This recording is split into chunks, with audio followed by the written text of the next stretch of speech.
Ted Matson, but before we get there, Lindsay, you want to say a few words about the class? Oh, okay. There's 7 spots in the class, and there's 2 spots left. So that's coming up this Saturday from 8 to 10 in the morning in Ladle Creek. So if you're interested, get a hold of me, and we'll put your name down. Oh. Yeah. Oh, I'm sorry, the 24th. Yeah. So if you're interested, give me a call, and we'll put your name down. It's actually, we've made it 6 classes for the same price.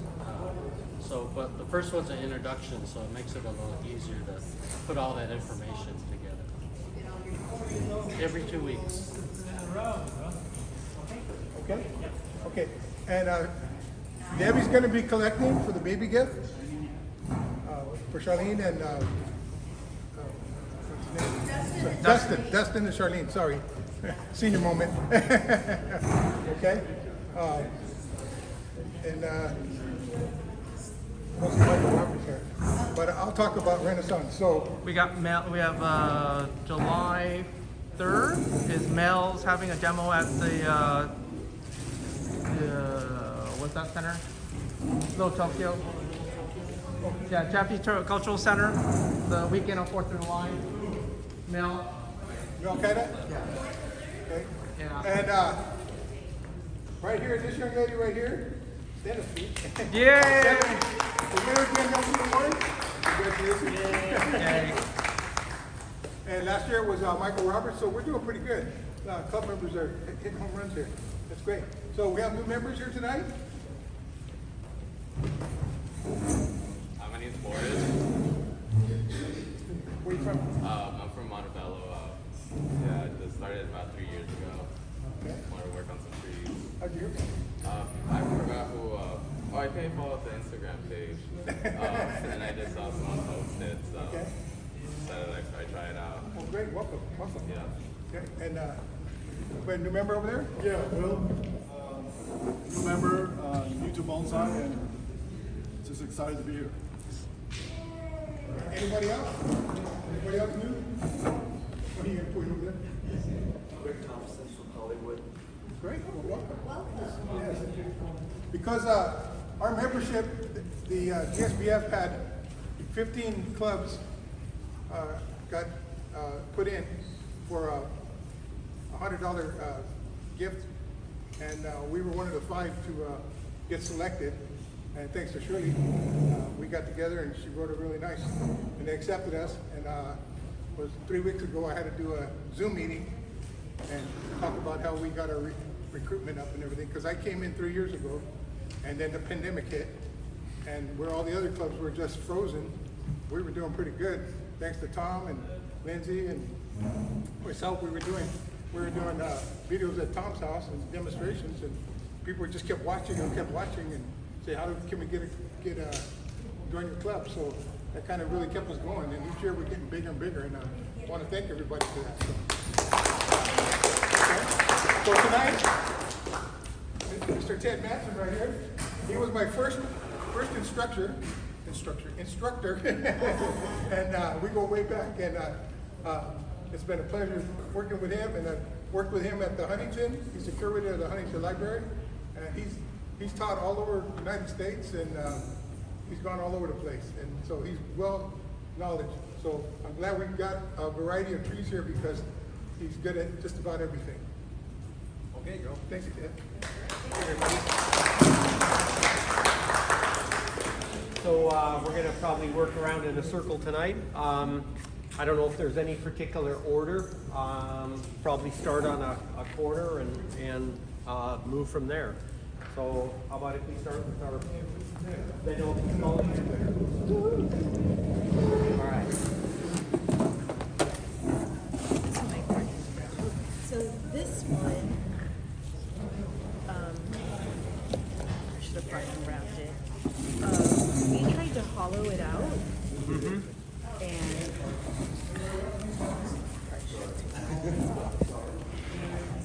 where is it? So we hollowed it hollowed it out Okay. How long ago did you do that? maybe like 2 months ago at a workshop. Okay. 'Cause we were trying to bend it. Got it. So I'm gonna take all this off so you can see what else I was doing. And then, so we, Get a wire cut across there too. So. yeah, gotta take that off. So we try to, let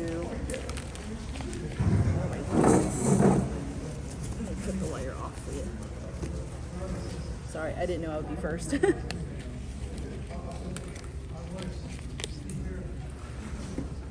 Alright, everything's off. Okay.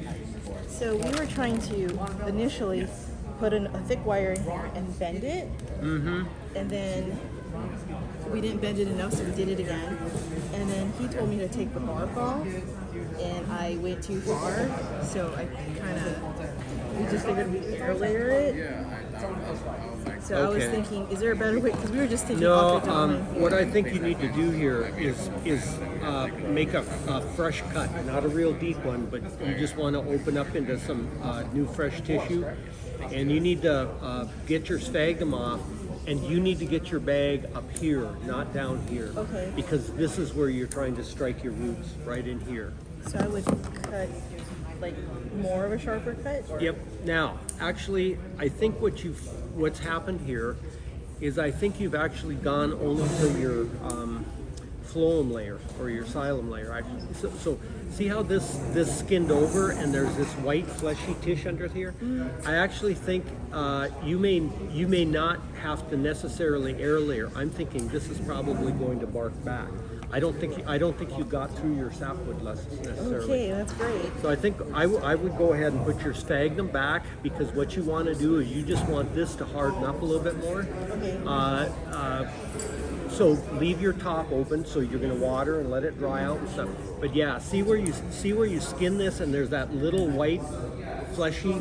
So again, I think you're actually seeing again phloem tissues right there. Okay. And so that should indicate that your tree is able to come down. And the fact that this has already turned a little bit of brown, I kind of think what you're going to do is start getting a bark layer built up there. And if I do, can I put, so we put like a number 6 wire in here? You know, and then we cranked it down. that's so far down the line. Okay. I don't even think about that for a while. You need Okay. to make sure you won't be thinking about doing anything for a year, because Okay. you want to really get this to start barking up again. And I Okay. think you're safe. But yep, your mission is to get that to where it's healed. If you start doing bending and stuff now, you're probably going to create a break, and then you're done. So just wrap it with spag moss. Kind of do the same thing as if you were doing your air layer, Okay. but like you did here, you weren't going to make an air layer because too much of your sphagnum was exposed. You were too close to the surface, so this part would be drying out here. So the minute callus formed, it would dry. The minute we got to summer, this would cook. So this is now more about not trying to make a layer, but to protect this exposed until it barks over a little bit more. So do I need to keep it moist? Just like when you water it, but if it dries out in between waterings, that's okay too. And then And next year, probably next fall, you'll take this off, and then when our light levels get more gentle, you'll let this be exposed, and that will help the bark finish up. and then once it's finished up, I might be able to crank it down again. Yeah. And then do I have to worry about it rotting down here when I water? Well, you've kind of got it where it'll drain. Okay. You don't have a pocket. So. Okay. But yeah, no styling or anything then for now. Just get that back and get that fixed. And then you'll make your way around back. Yep. Thank you. Okay. Can I stand on the side, Ted? Yeah, I think so. I'm gonna move your tree. Here's a. What was your name again? Boris? Boris. Hi, Nice to Boris. meet you. Yeah. Which one do you want to work on first? I wanted to start working on making pads for this. Okay.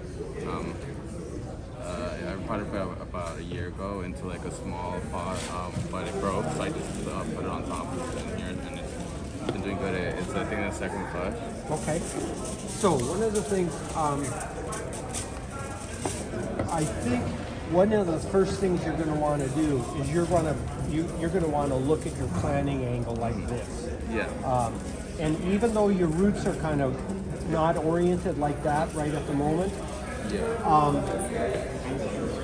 And we're a little late for repotting, but I Yeah. think next year you're gonna reorient this. So one of the things you could I do. had the potting angle. Sorry, I'm just gonna look for the potting angle that I had that I showed now. So I wrapped it up. And you keep it wet. Yes, I thought we were gonna. Because what's in there, but he said Or no, I'll just go over it later. So again, I think you're looking at a planting something like this. Now, this is still pretty flexible up here. Yeah. So I think even for tonight, if you could find something to wedge under this and set this like this, I was gonna bring one. I forgot. you'd probably end up using your wire. But Yeah.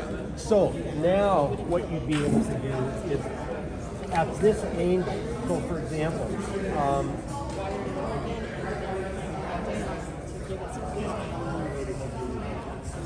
okay, see this big long branch in here? I think you're going to make a gin out of this. Okay, so this is going to be your first branch right there, and you need to. It's weak right now because this foliage has been laying on it. That's actually a good location. This branch you're going to wire up here. We got a side branch Like coming this off. one had it was a little great pitch. I don't know if it healed yet. I think, see, you'll be able to, without putting much of a bend in here, you'll be able to bring this up, okay? And then you've got this guy, and then you've got this stuff up here. And see, so don't make a long gin. Make it about to here. Just cut this and strip that part. Then I want you to clean all your bottom, and that's going to prepare you for wiring. Now, you can do all that when it's leaning over, but then again, and you can probably get your wire on while it's over, but then the position, we're going to want to tilt it up like this. Okay? This has a chance to be an interesting bunjin style. Yes. And again, you've got some really random movements in your trunk down below. Nothing's predictable. So again, that's a good element for this. So with the bunjin style, you're kind of minimum foliage. You don't want a lot of weight up here. This is going to be like very delicate. And this, I can tell by your root system too. When you repot this, I think there's going to be enough flexibility where you're going to be able to spread them out. Yeah. So that'll probably be next spring. Now, one of the things you can do they will know you. to start getting things oriented, this is a plastic pot. Take like a little piece of wood and screw it on here and build like a little wall across here. Then when you take this home, you can also like build a little framework or take a bigger pot and just set this in the pot and keep it growing at this attitude. If you put this board in here, your roots will grow down that way and you'll be preparing it for the future repot. But this way, you're going to use the light to help orient your foliage structure properly. Perfect. Okay? Awesome. All right, So you said this one, right? that one, yeah, you could do that. Maybe you can save a little bit of this for just for an added interest, but then strip it to there. And again, clean all your bottoms, and that'll set you up for your wiring. Nice guy here. That's pretty interesting. Looking at that. Thank you. I bought it from So what you want to do with this guy is you want to bring it back more columnar. So you're going to have to take all the branches back to like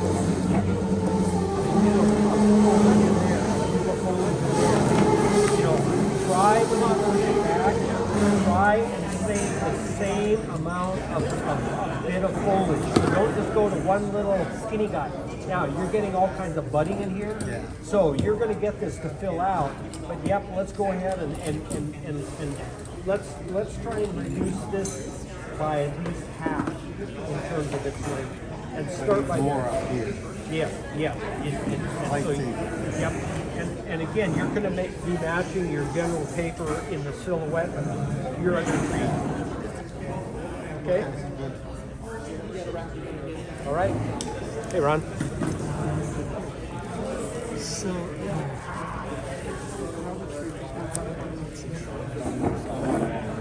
All right.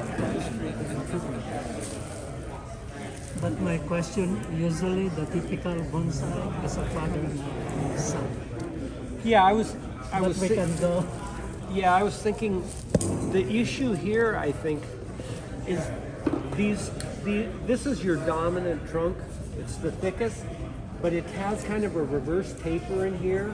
It also, for the dominant trunk, it's not in a dominant position. So truthfully, I would gin this off, and these are your two trees. The character of these is much more similar, and like this too, like this goes wrong right here. This is, see how this movement in your trunk is better? So yeah, eliminate that, and then like here, probably eliminate the heavier guy, go with the lighter guy in this case. This is on the inside of a curve, it doesn't really do you any good, so you can take that off. You probably up here, I think here, I'd probably lose this one because you actually have more ramification and you can put a wire and get a little more movement in this. So this is gone, and this is gone, and this is gone. Okay? Start from there. All right. Hey Dick, how are you? Hey, how are you? All right. Tell me a little about this. This is the one that came from the Bonsai farm? I just wired everything out as you suggested. And Okay. we're kind of in, well, Peter helped me a lot with the apex, but we're kind of in the process. I just decandled last weekend. Good, okay. We're in the process of kind of trying to just kind of push everything back. And I don't know how to contain all of this leggy growth here that's kind of like making it out of shape. Some pads are very unrefined, like this Yeah, area. and that's gonna come in now as you start applying really good treatment. So first off, one of the things you're gonna find is that from candling, you should theoretically see another reduction, or you should see a maintenance at least of the smaller leaves. Now, we don't fertilize while we're waiting for this to rebud. Yes, yeah. But starting in like September, October, November, you're going to be doing really good fertilizing to this. Another critical thing is going to be your fall clean out, because it's your fall clean out that lets light in here, and that's when you're going to see a multitude of buds. So your fall feeding is critical for really strengthening up the tree. So then when you do that foliage removal, now that tree is just going to want to throw buds like crazy. So that's what's going to be your tightening. You're probably, even from candling now, you're not going to see a lot of buds forming back there. They're all going to form out here. But again, it's going to be your winter where that comes in. Now, you've got this guy coming through here. I would go ahead and eliminate, because something like that is actually going to prevent you from laying things out in the future. And see how this is going to the inside of that? So you can just eliminate that guy. There's other little busy things down in here that are kind of coming up in between. If you want to keep them for strengthening, you can, but ultimately you're going to want to get rid of that congestion. I also think you still got, to my eye, some handleable trimming to do. And so I would do that, because what's going to happen is the ones you don't trim, you've got good, adequate needle bundles below. So even though those are weak, go ahead and trim them. And in this case, because they're weak, trim them flush. Don't like here you pegged it just a little bit. So go ahead and trim these flush so they really get a head start on forming their next bud. So yeah, go and again, when you have adequate needle bundles below, go ahead and trim this. Yep. This is a good time to do it right now. Yeah, this in the Huntington, even these next couple weekends, we're going to get into that. So for us, this is good timing. Now here, you've actually got a fat candle that was cut, and you got your secondary buds coming in. Leave those. Don't treat those as a new candle.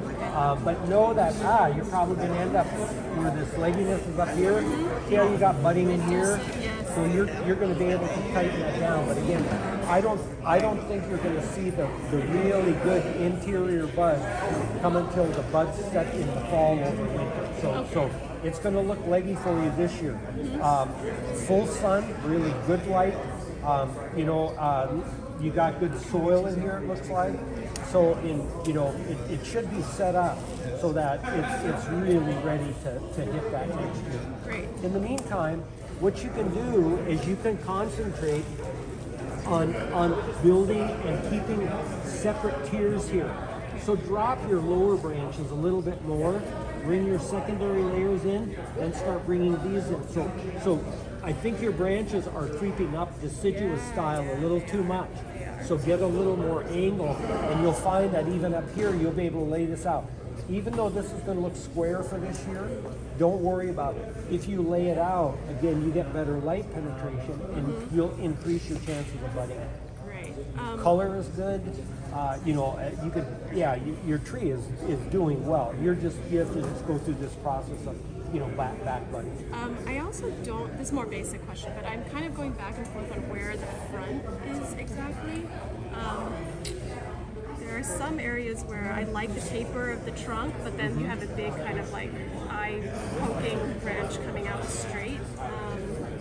Well, I think you're somewhere over in here. Yeah. Okay, just because of your trunk position stuff. Yeah, this is where I kind of have it right now, but I don't know. I look at it differently every day. Yeah, so for example, one of the things you could do with heavy wire, you could change the orientation of this to here. Now, it might mean that this guy has to come off, because now that becomes an eye poker right at a critical junction, and it might mean, again, you've got some, like this guy coming off the bottom of that branch, this guy coming right in here. Those, again, I'm thinking you probably have a front right here that, again, if this was turned over, if this is gone, now you've got two perfect branch locations. You've got better back branching coming in here, and see, this is even still flexible. You got a better wire, and you can bring this more to the back too. So I think, through a heavier wiring, I think you can reorient your branches to accommodate the front. Okay, and is that something I can do in the future, or is that something I should do as soon as possible? It's actually, if you wanted to do it now, the fact that you candled now, you have about 10 to 14 days before budding starts to show up. Now, you're not going to see tons of bud inside, but if you come in and get your heavier wire in there, so for example, you could wire from here around the trunk and to another, branch, because this is already wired. You only need the wire in here to get this moved. So I would go ahead and do those, but your window is you'd like to get your wire on before you start getting a lot of bud sets in there, because then when you put your wire on, you're scraping buds and you're doing that kind of thing. Okay. Would it be worth unearthing the fruitage a little bit more? Not while it's in development. If you could do that too soon, you weaken your roots because they start hardening off, and so no, while it's in the training pod, it's not a bad idea to leave it protected. Thank you. The roots are also hidden. I was asking if you want to dig it up a little bit so you can see if that's going to be a good tree for you. Gonna gin it, huh? I'll write it in there for you. Oh, sorry. I had this kind of under a bench of mine, and I didn't know where to start when I got it, so I just left it there. And Get it out from under your bench. I know, I will do that now, because I do notice it is kind of like drying out here, but I don't know. And also, see that little white speck with the black speck in it? Yeah, sure. That's okay. a type of juniper scale. So Okay. you've got scale in here, and I can tell just from the pale color. So you need an oil spray for this.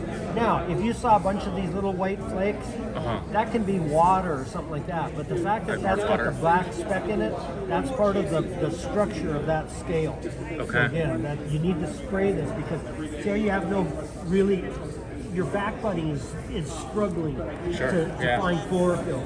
So again, one of the first things you're going to want to do is spray this. Okay. And with what kind of oil? Like neem oil? Or? No, don't use neem is worthless. Get a ultra pure, ultra fine, something like that. Get a stronger horticultural oil. For this, it should only take a one-time spray, and then you should start seeing some green come back. Okay. Now, one of the things you could do tonight is go ahead on the bottoms of your branches, and clear them all off. Sure. Then I think I'm going to also have you your side branches up here, I'm going to have you short skin. So one of the things when you have a cascade, you want your dominant line to be your cascade. If you start having all your secondaries, it starts to just look like an octopus, and you lose your direction. Okay. So your idea is you want to start building a pad like here. Okay. And, you know, like here. You want to start building your pad right in here. So reduce this back and start getting budding and start, you know, you'll start building a pad. This guy too, see, in a cascade, you can have a top branch come over. But again, I would cut all the way back to this guy and that's your lead. Okay? So again, you have a pad, and now what you can do is you can have a pad here, and so now you can start going, as you go down to your bottom, you can start using these alternating branches for it. But what you want to do is like the length up here, you want to shorten, and ultimately this should kind of taper down a little bit here. So because of the weakness down here, I wouldn't do anything to this bottom tuft, but like this guy, I would clean the bottom and I would shorten the tip a little bit. And if you've got wire, this would also now be something. After you clean your bottoms, you'll be set up for wire. Yeah. You could do one wire where you connect this crown all the way down to this base. Okay. Yeah. And that way, and make it heavy enough that, so like we got a branch here, we could bend that branch away and set it up a little bit more. We got a branch here, we can bend it away. So you can use your branches to inform your bends. So as you bend your trunk, as you put a branch out, you bend the trunk away, all of a sudden that's how it So for these side branches here that you're saying to build pads with, these shouldn't go any lower though. You're saying these should stay at the same. Right. Okay. So this part, you're always going to build an upright looking tree. You want to keep it low because again, your emphasis is here. But your rhythm, if you look from up here, you have pad, pad. You know, it should just naturally lead down into the rhythm of those. Okay? Good start.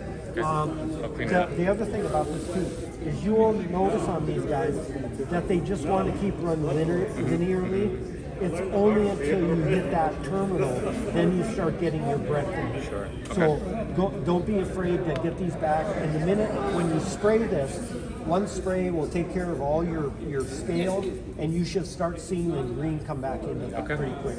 Okay. And because of that too, I think you can afford to do some of this reduction. If you have, you know, where it's really pale in there, like here, be a little more careful on the reduction of this branch. You know, you don't really have a lot of green foliage, and that's pretty weak right now. Once it greens up a little bit, you can always come in a month or two and then shorten that one. But these where you got bright green, don't hesitate. Okay. Thank you. So, first time soiling tree, I got it about, started pushing back its health. I'm thinking right here, Cascade, starting with this being first brought down, so knocking it here, at this crunch, and knocking it here. But that's my first initial idea, maybe get rid of this stuff here and start a tree. But I don't really know what to take this as, what type of tree to go with. Other than Cascade is what my initial idea is. You know, I can tell you from experience that olives do not like going in a Cascade forest. I had gotten an opportunity to go do some of those flat cut olives with Doug Phillips many years ago, and we found a couple that naturally gave Cascade. The lower trunks are all dead on them. They just, if you drop below the pot level, all the energy goes up here, and they just gradually go. So I think in this case, you're going to want to go with an upright form. So you've got the possibility of a clump here, you got the possibility of a two tree, or you got the possibility of you know, a single trunk.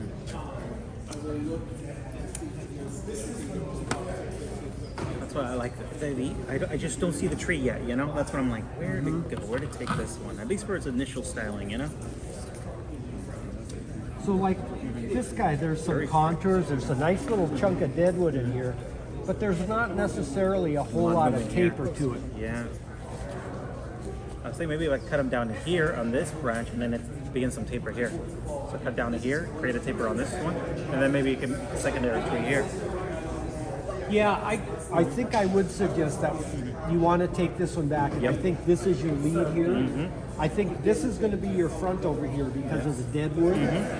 And then, with that in mind, I would go ahead and take this guy back to this branch, and I would probably try and get a wire coming up, because I think between this and this, you've got Get 'em together. You've got at least.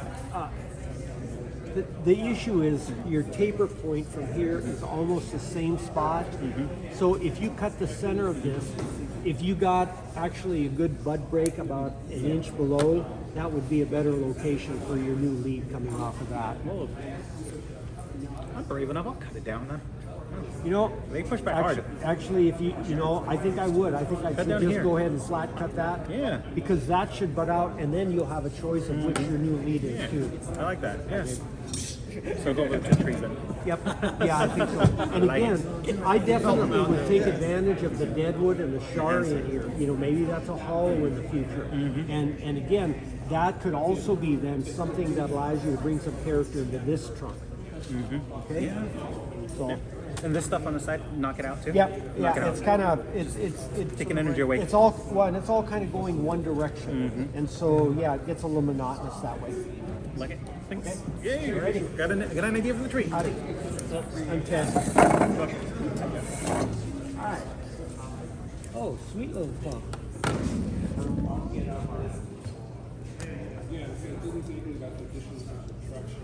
All right. One of the nice things about something like this, olives will, like for clump, will keep giving you options for adding. One of the things you got to be a little careful of with an olive, though, is it can put so much base sprout on, you start losing your tops.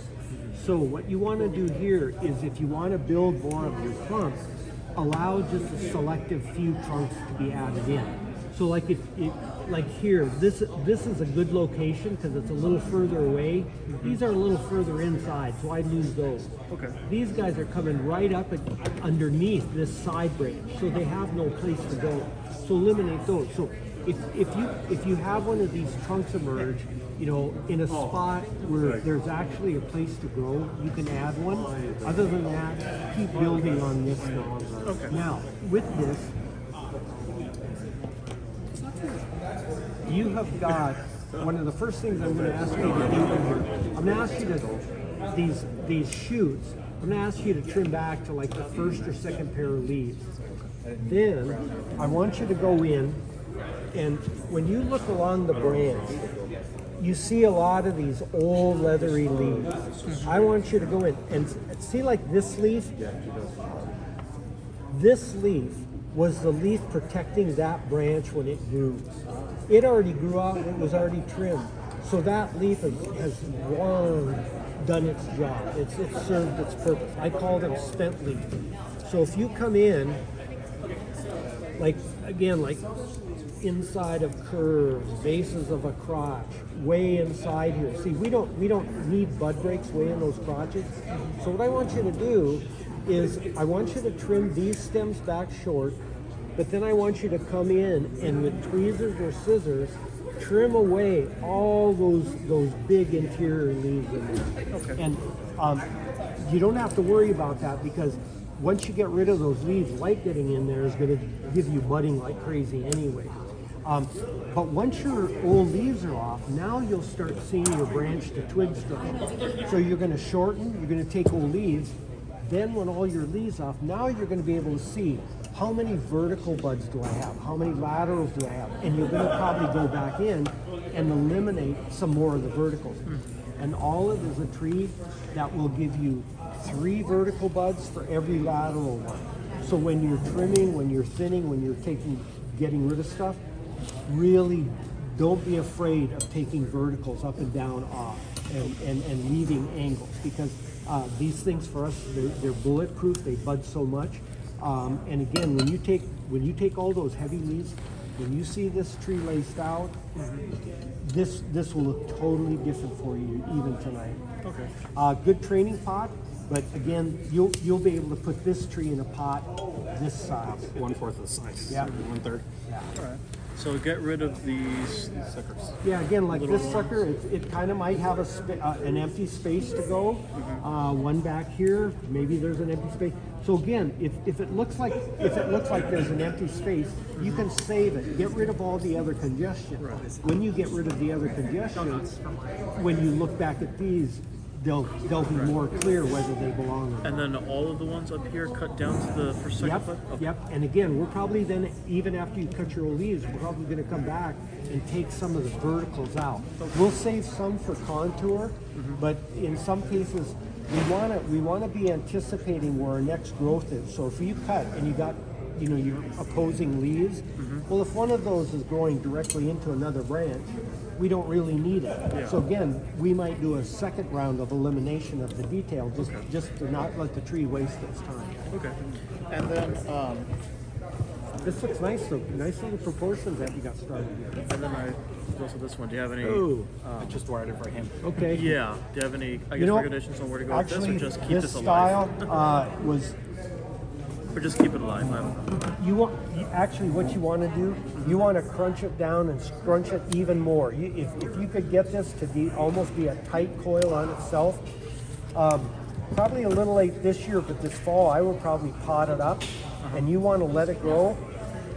Even if some of those wires embed, what you'll get is this gnarly, coily trunk with all this muscling and stuff. Okay. It's a way of developing these trees with that wild character. So you're set up good, but yeah, go ahead and just really try and scrunch it in a little bit more. Okay. It would also be something if you wanted to go, like where you got coils, if you got a bunch of foliage all trapped in there, go clean that out. Let your foliage that's radiating out to grow. And what you're going to do is this year, you're going to let it grow because that's what's going to build your trunk. That's what's going to give you the character. So by next year, you'll actually have some substance. Okay? Good plan though. There you go. All right. Good luck at bowling.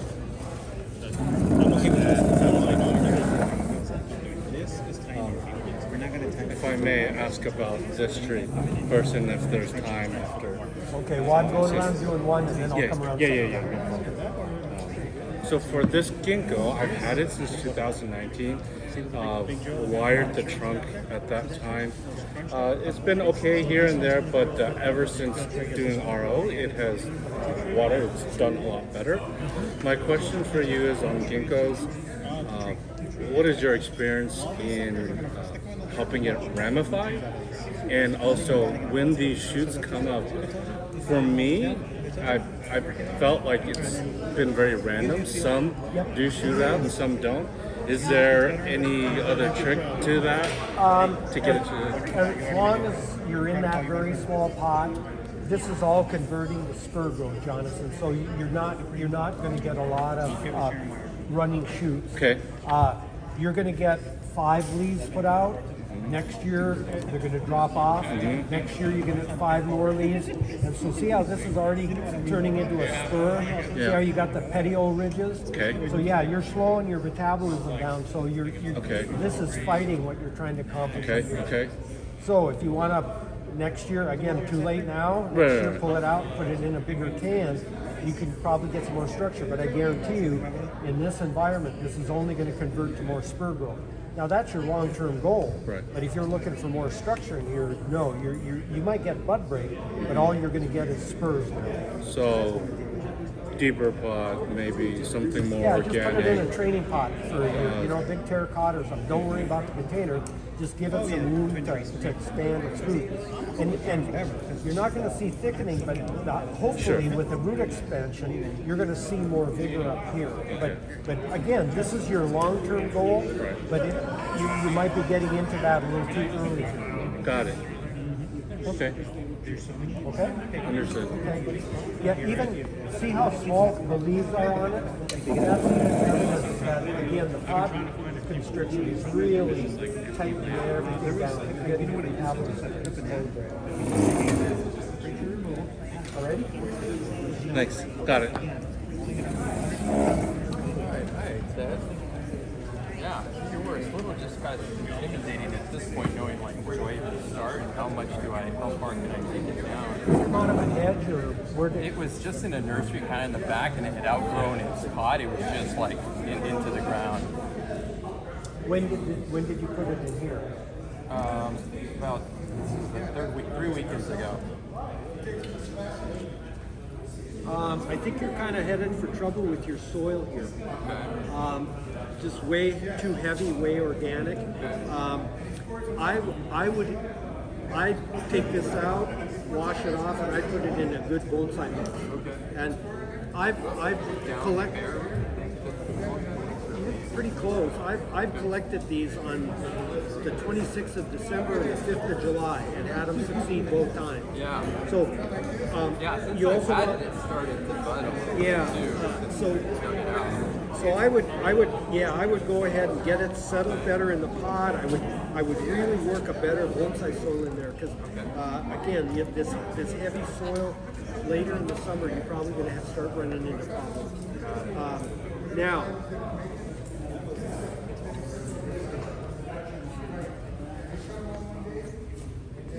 when you had purchased this, how was the tree speaking to you? How was it speaking to me? Yeah. It was saying, "Save me, take me out of this field, and take me." And it was in a giant, like 15-gallon, that it had just like grown through the bottom. So when you take it out of here and you wash your soil away, unless you've just got really long, gangly, massive roots, maybe don't prune a second time on this. But just get your roots in there and start working your soil in. Like, don't just cram your roots down in a big mat and throw your soil on top. Allow it to kind of filter through. That soil should really solidify this too, so you shouldn't have any shaking. Now, I think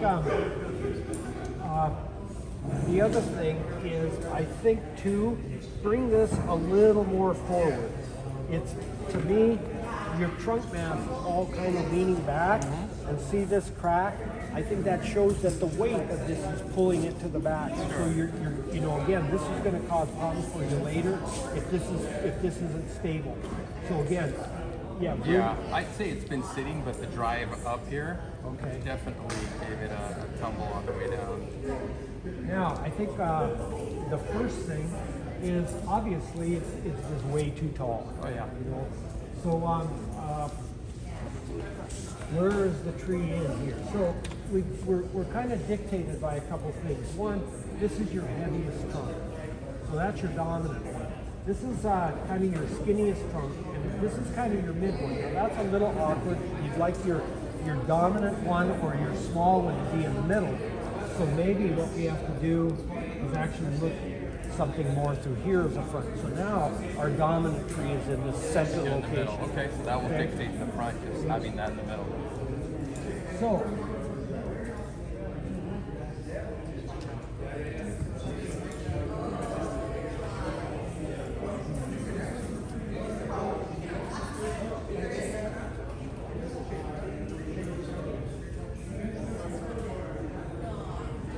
to me, this probably would be a great line for your smallest tree.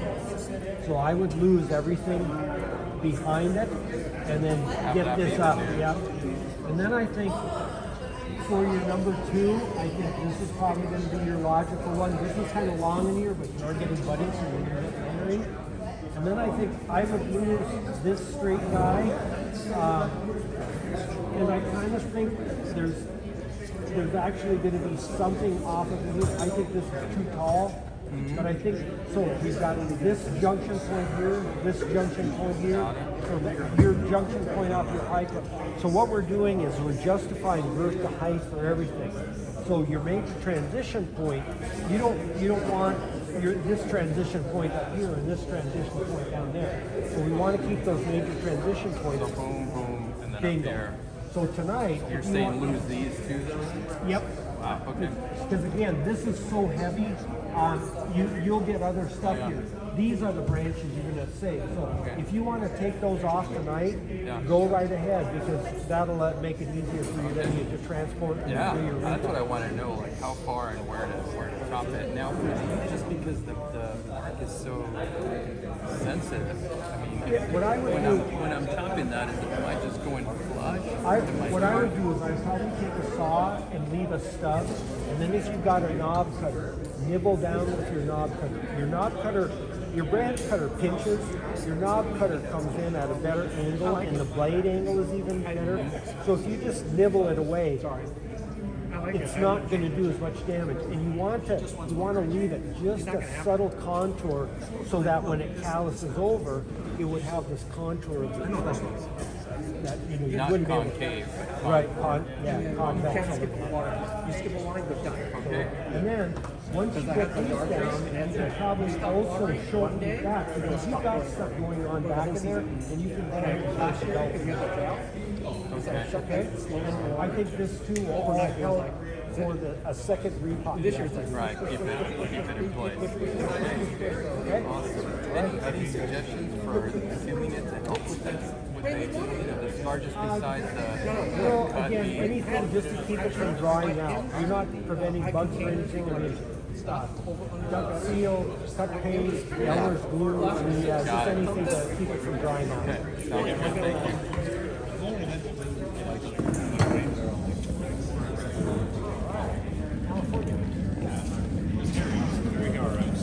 Then I went to Travis Goldstein. He did the carve work. Yeah. Okay. Haven't touched it because it was in bad shape, and I just fertilized it, and then finally it took off. But now I don't know what to do with it. Other than A lot of your legginess is caused by your soil in here. yeah, this is the original DG, and like part of it is actually what they dug up out in the desert. I mean, it's terrible. So next January, you're going to want to bare root this, get it completely in new soil, and I think at that point you'd be able to talk about your orientation and stuff too.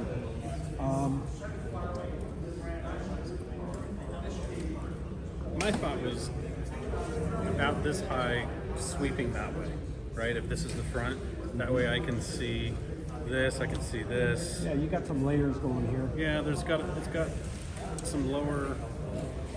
You know, one of the things, I feel there's a stiffness in here that's a little caused by the weakness of the tree. And so I'm not sure, with the heavy soil, I'm not sure you're going to be able to work that out. I'm just looking for a plan at this point. Yeah, I kind of agree that I think you have some windswept elements to this. Yeah. The one area that I think you have to watch for, though, is for your lateral movement. We don't want too much front to back movement. So the more depth you put in here, the more it takes away from this flow. Right. So you've already got a curve coming this way. So again, I think one of your objectives is next year, again, we want to let as much grow on here. And this is something, Mauro Stemberger came to our collection, and we had this big California, and it was just two big balls. And the branching was really stiff. And he said, you know, if you just let that run out wild for 2 years, just don't touch it. He said, all of that new growth will make this old wood flexible enough, and we'll be able to actually put structure in it.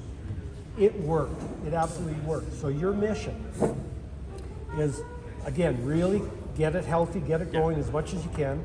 Next January, completely repot this. I think your branch angle is good. What are the most of the Californias potted in here? Our 3-part mix, but You're just doing the then- Akadama, Scoria. Yep, but then they also grow in DG. So personally, I make a 4-part mix. I do Scoria, Pumice, Akadama, Calodama, and then DG. And the redder, the browner the DG, more Does iron. it?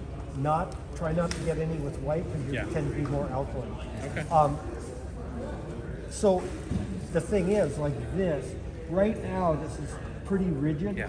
But I think if you were able to put a bunch of growth out here, this branch, for example, I'd like to see that brought in a little bit more. Oh, to in narrow proximity. this up? Exactly. Gotcha. You still are going to have that tier back there. Yeah. But its direction is actually going perpendicular to your flow.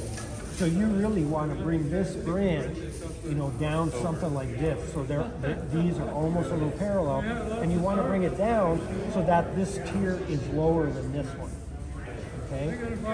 Okay, gotcha. Yep. So it's gotcha.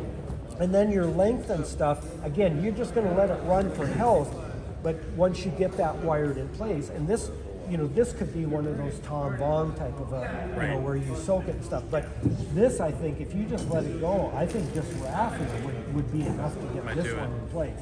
And you don't really have to do anything to this one.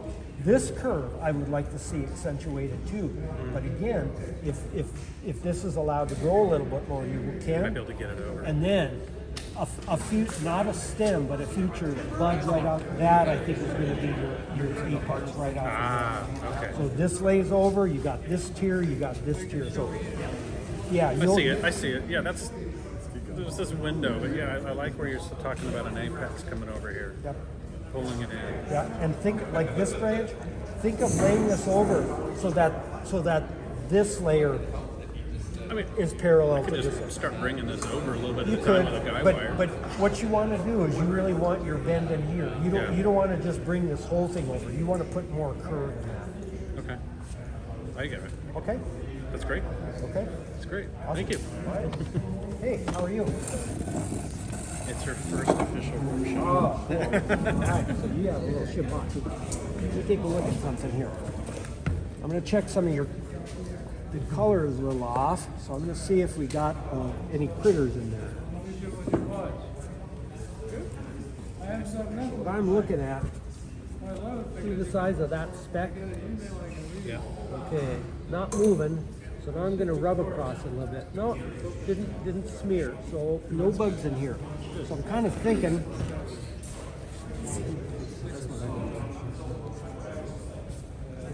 I see you have some Osmocote fertilizer in here. I think I'd have you fertilize just a little bit more. So go ahead and put another dose on for this summer. You've got some growing tips. You've got some healthy buds in here. But here we go. Here's what I'm seeing. So, see that little white speck right in there? Yeah. So that's a juniper scale. So I think that's, yeah, or look under here. See how there's like white specks like right there too? Yeah. So yeah, you have juniper scale in here. So you need to spray this with an oil. So yeah, the color to me didn't look quite right here. And the fact that, see, you got these tips that are trying to grow, they're trying to grow out past the scale. So again, you need an oil spray, and if you spray one time, you'll get it. Unfortunately, because of the insects in here, the tree is a little weak, and I'd be reluctant to take any foliage off. I'd be reluctant to do really any pruning until you get the bright green color back in, because on a juniper, the strength of the tree is in the foliage. And if we take more foliage off because of where it's weak, I think you probably start seeing parts of it die back. But it's totally correctable.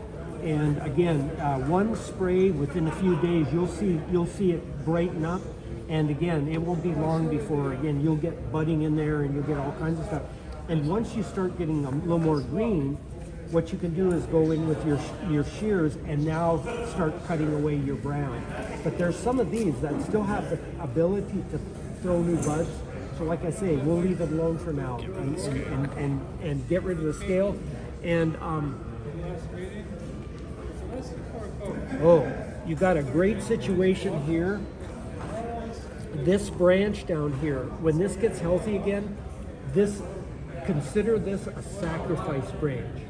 So this branch, you're just gonna let grow crazy, because where it's right at the base like that, wow, is that gonna give you a fat little trunk. So even when you start styling this, you can let this grow, because again, you're waiting for this to get nice and fat, and then when you cut this off, boom, now you're gonna have a nice heavy base to the tree. Perfect situation to do a sacrifice. Okay. Okay? All right? Thank you. Fair enough. So the scale is like a little pot, right? So what he's saying is there's a couple little white dots. So then oil is like, to see if there's any of like chokes in it. It's just super frosted.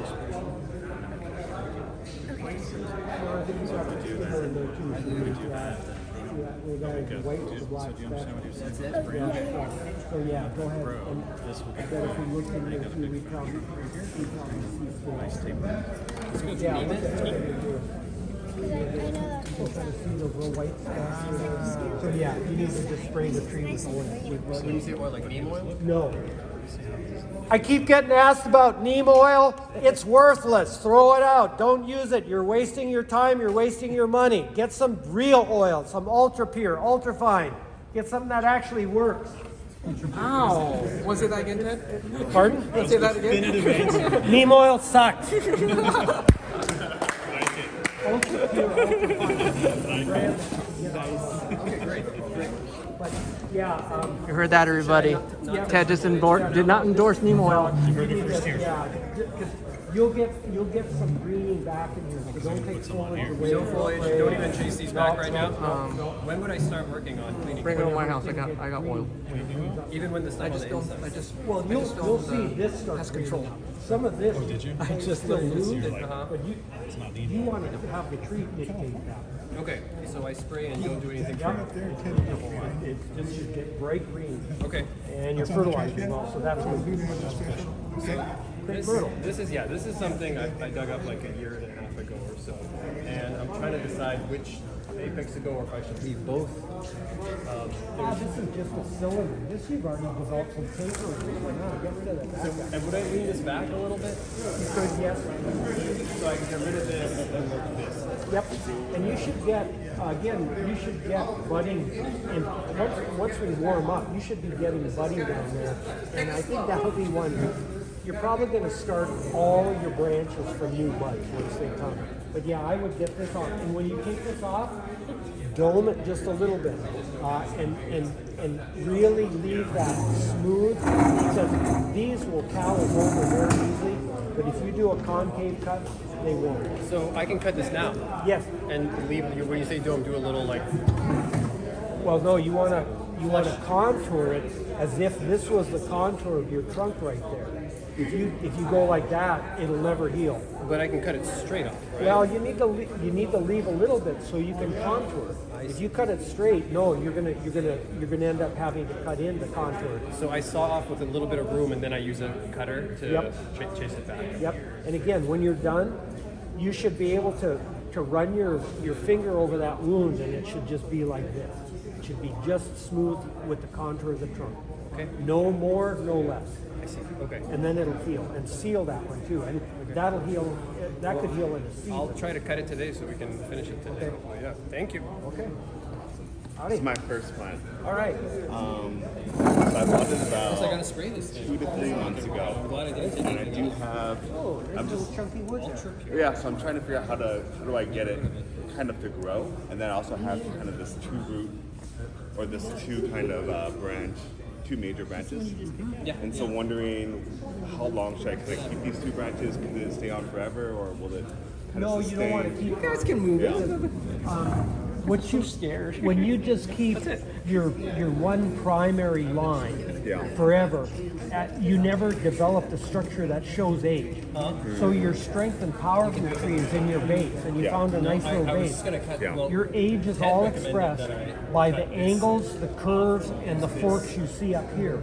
So when you just see this thing running out, there's no way your brain can convince you that you're looking at a tree. This is pure shrub proportion. So the first thing you need to do is you need to come and start cutting these. So cut off these. Yep.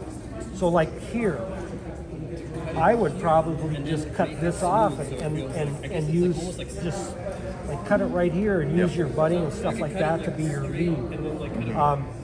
I mean, in order to make it feel like... This is a branch coming on the inside of a curve. You don't really want it there, so get rid of that. Okay.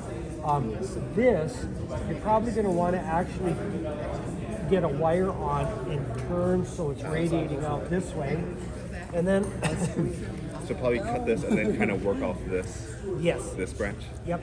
And I'm I'm actually kind of looking that maybe this is your front in here, because again, this is on the inside of the curve, but see, like this guy, I think this you could work up to be your crown, and then I would be working to drop these a little bit. And again, remember we're shortening this.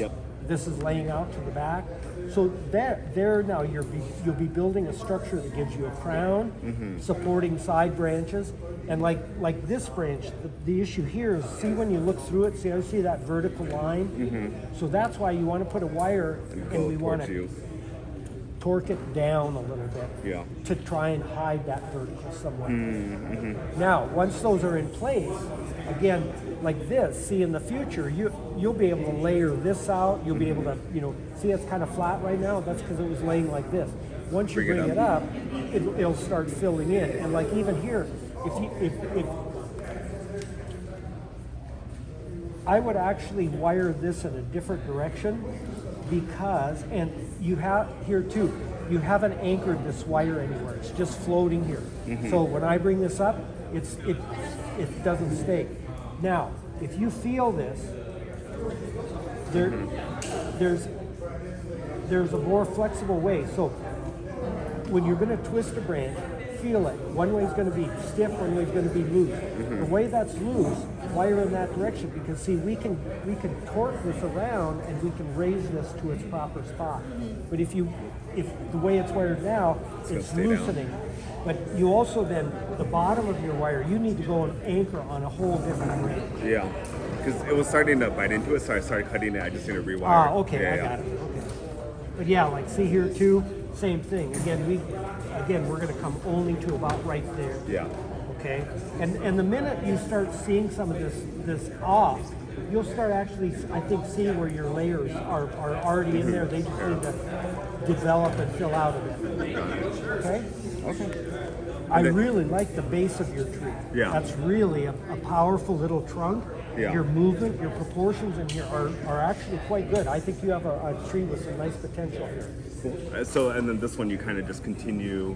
Yep. This if you wanted here, even if you wanted to loop a wire over and just keep that thing down, and get both of these down a little bit for that'll get it started in that direction. And just kind of get this down, crown. Yep.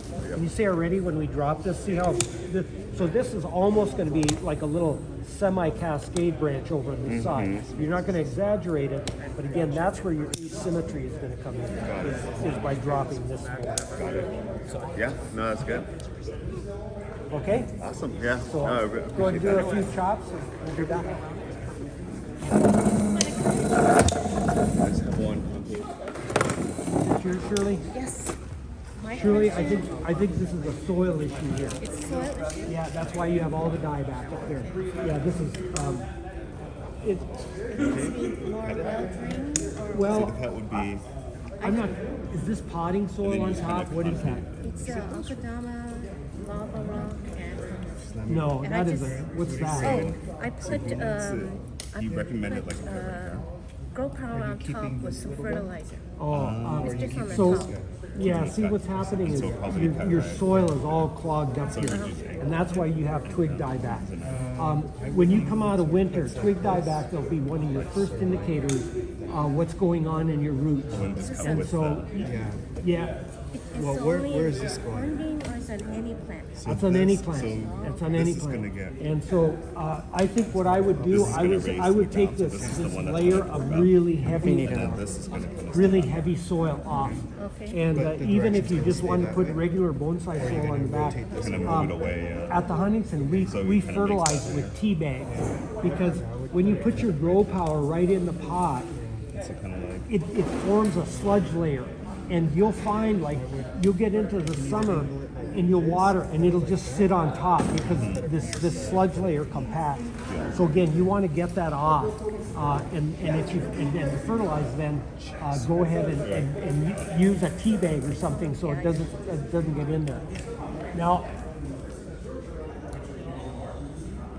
Okay, don't forget to get raffle tickets, see Greg. There's some flexibility in this. The trouble is, I'm not seeing any budding. Well, maybe, do you think it's, I might be able to rescue it just by changing the soil like right now? So I'll do it tomorrow. You know, I think I would. I think tonight what I'd end up doing is I cut my stems back to hardened leaves. So get rid of all these tender ones. And I don't think I'd trim this because again, there's still viability in this. So I think if you actually got this old soil, got it into good soil, I think you have the best chance of reviving that. But I don't think it's going to happen in this soil. I kind of do. It's not that big. Yeah. So in other words, it's not necessarily the composite of the potting soil, it's just a couple. Well, no, it is your whole soil throughout, but it looks to me like when you take this top layer off, it looks like you're actually in some pretty decent stuff. Especially when you're starting off. So, I think if you just took the sludge layer off, that would make it, again, and then when you fertilize, use a tea bank. Just any. Yeah, just in the that's ground. Yeah, I just repotted this You just potted it in January, February? Yeah. It'll start. So yeah, again, when I look down below, I think if you just took your sludge layer off, you probably, this would probably be breathing more. And again, I think that. So I don't think you have to repot it. But yeah, definitely get the sludge layer off.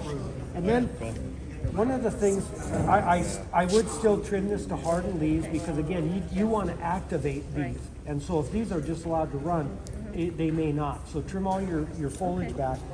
And then one of the things you can use on these is a spray bottle, just with water in it. And when you spray, your dead wood is going to show up orange, where your live wood is going to have like a little greener tone to it. And you'll be able to tell what's live or dead pretty quickly on here. I mean, even here, so you can see how this stem has an orangey tone to it. So it's still living. It's dead. And so again, when you use a spray bottle, those colors will really show up right there, and you'll instantly tell what's alive or what's dead. Oh, that's a nice scent here. Okay, great. Hackberries, hornbeams, zelkovas, they all will reveal themselves with the spray like that. That's a great hit. So are we doing 2 trees or one? One per stone. Okay. So this is probably one of my better trees, but I grafted it about 7 years ago. But this is about as far as I've gotten, and I need to try to find either thin it out or pad it out a little better. I want to take a picture of you with the tree. I can't quite get to that final stage of bushing it, of past a bush. Yeah, I took a look at this earlier, and what I was really looking at is this vertical branch that comes off right in there. Yeah, and it kind of just splits too. It ends up. It's what fills this one. It does. I see that whole back comes off of that. Yeah, that's the thing. No one's come out of they're pretty quick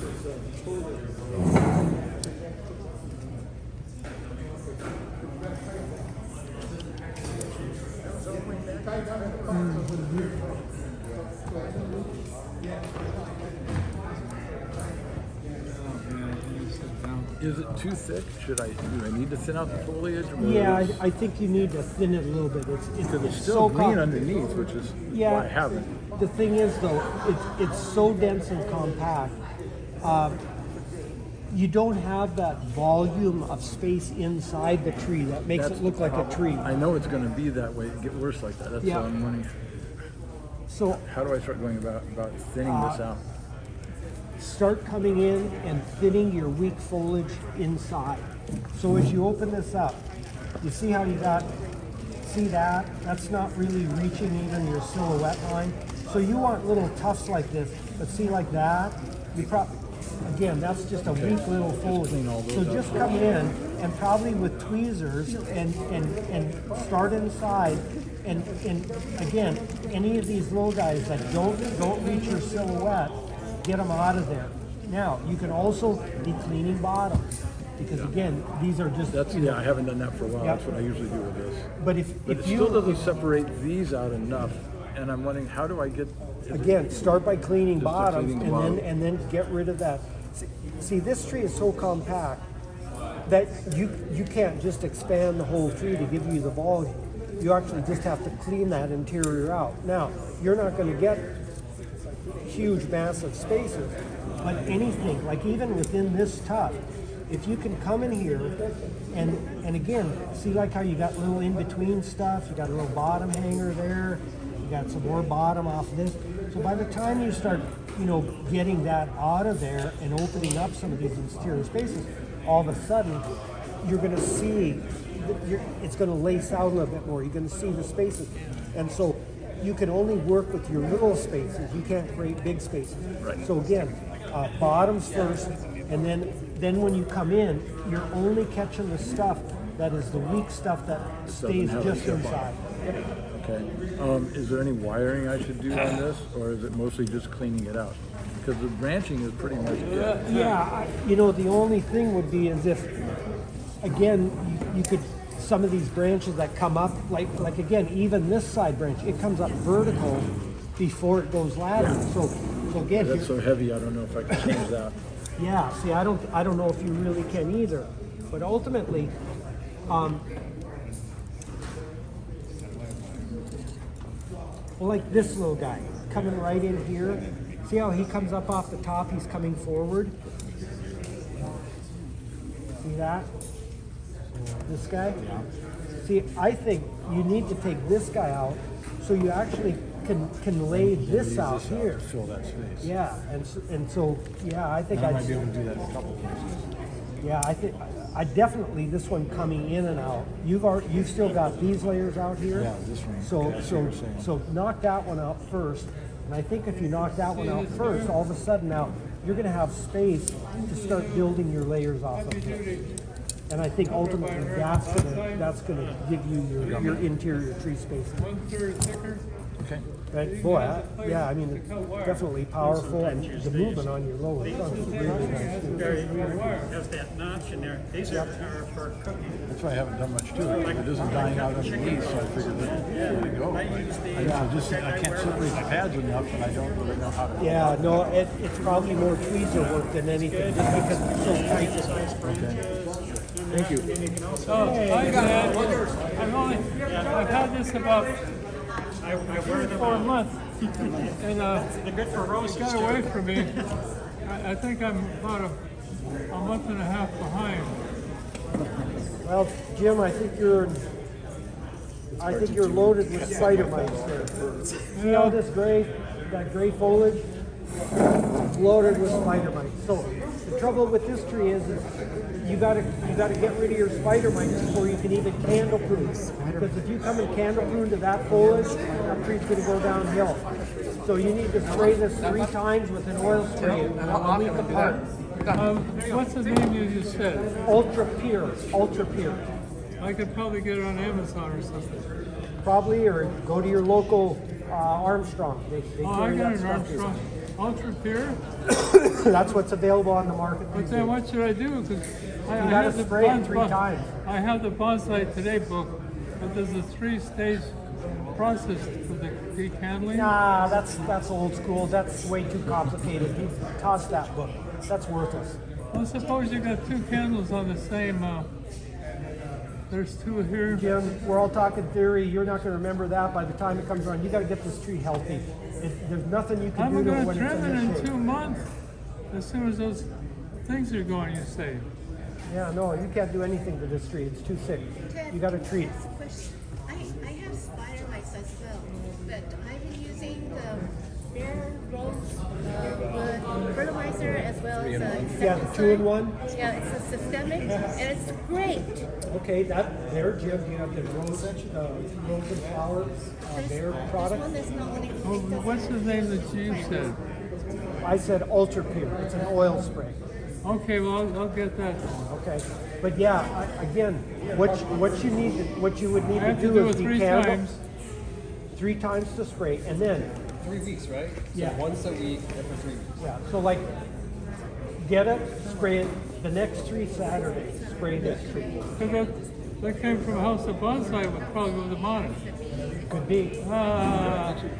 Yeah, I mean, again, it's see this. See how this is spotty. Oh yeah. See how that's got a blotchiness. That's where 1,000 little mites have gone in there and sucked the chlorophyll out of that. If you feel this, it's not smooth. It feels rough because again, that's where their little things. Well, it's a good thing I brought it here then. Yep. You'll again, your ends are good, but if you don't spray it, your spider mites are going to go to your tips, and then you're done. No kidding. So damn it, I keep forgetting the rest. Do you happen to have bulk oil at home?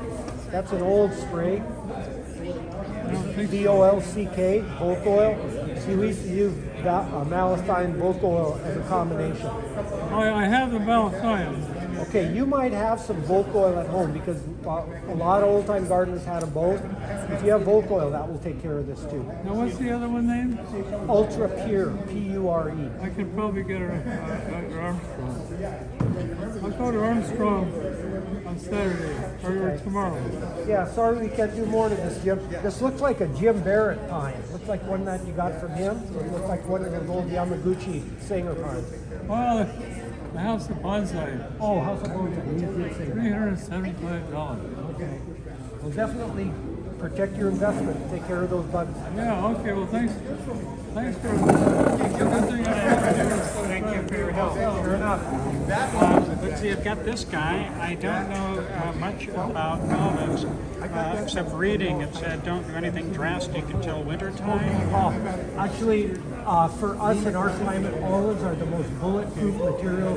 There's not a month of the year you can't repot an olive for us. If you did it midwinter, it's cold, you put a little bottom heat under it and it'll just take right off. Okay. And that goes for pruning? And oh, yeah, you can, as a broadleaf evergreen, you can strip every leaf off of these and they'll pop out. Okay. And also as a broadleaf evergreen, if you cut parts of it bare and you left foliage in other parts, yes, a lot of times those bare areas don't resprout because the needs are being fulfilled by the area that's still had foliage. So you treat it evenly. Okay. So you could come in and you could come to first pair of leaves. You could whack this. Now in here, get rid of that stuff. some of this is dead. See, can you see it's kind of wrinkled? Yes. Yeah, it shows that it's desiccated and dried up. So any of that desiccated, dried up stuff's clean. Okay. But then nip everything back. So Okay. like this guy. So I can take the whole thing back a little bit. You could start like getting rid of your vertical, trim your side ones, and you'll start seeing a little pad form here. Okay. Another thing, an olive is one of those types of trees that will give you 3 vertical buds to every lateral. So when you're pruning, be relentless at taking verticals off. This tree will bud when it gets into the heat. It loves it. You could repot this in the heat of August. This is a tree, when you repot, if you had a big base, you literally could saw it off at the widest spots, put it in a pot in midsummer, and boom, it'll take off on you. That's about my skill level. That's great. And it's what I'm learning. What I'm learning with. Okay. Yeah, so start, again, you've got a branch laid out here. So start forming a little pad, get rid of some of those verticals in here. You might have some secondary layer that you could wire out to form some more tier in here. But yeah, think about where all your branches are. Can I trim and start, forming a little pad layer right there? Okay. Yeah, get some separation in the branches and Bingo. Yeah. Now when I'm taking these down, would I take this here? Yes, you could take it here. You could take it here. You could take it here. If you wanted to cut this thing to sticks, yes. If you cut the whole thing to bare sticks, the whole thing would pop out then. Oh, that's wonderful So to know. I'm telling you, it's bulletproof. Yeah. But treat it in a balanced fashion, and you won't have problems. Okay, great. That's what I need to learn. That's perfect. Color is good, house is looking good. If you see sooty mold starting to form in places, like that almost looks like sooty mold, it's not. If you start seeing black powder on your branches, look in there. You might have you're probably at some point going to get black scale in it all. Okay. That's about the only pest they get. Is that a malathion thing? It's an oil. Oil? Yeah. Okay.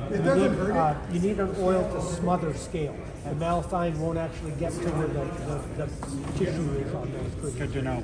Good to know. Yeah. I have what some people term as summer oil. That I'm not very experienced with, but I will be. That will be just fine. Okay. Yep, you'll be able to use that. Now this guy. Go ahead and work that guy. Yeah, so one I'll get tree. everybody around one. Okay. Why don't you work for you guys first?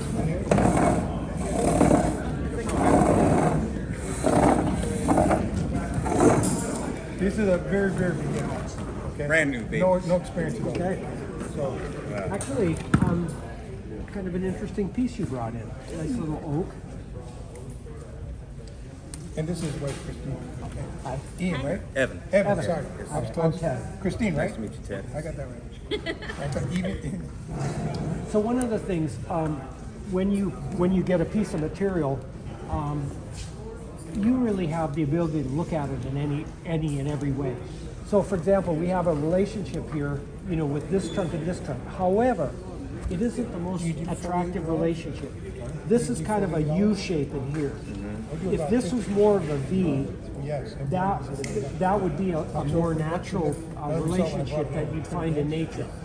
U's kind of imply almost like an artificial structure. So this little curve in here will probably end up bothering you at some point. Now, would there be ways to correct it? Well, what if we bent it out a little bit? Well, all of a sudden, that makes it more of a V, doesn't it?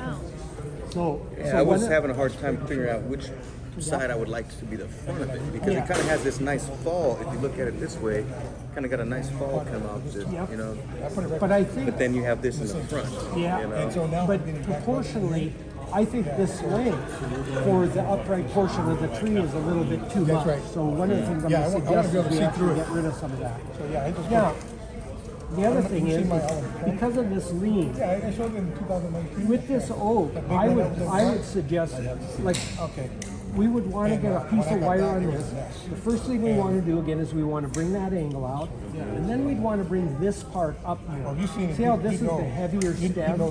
So when you're defining a trunk line, you want to take the heavier line. That's your brain is always going to assume that the thicker line is the one leading to the apex.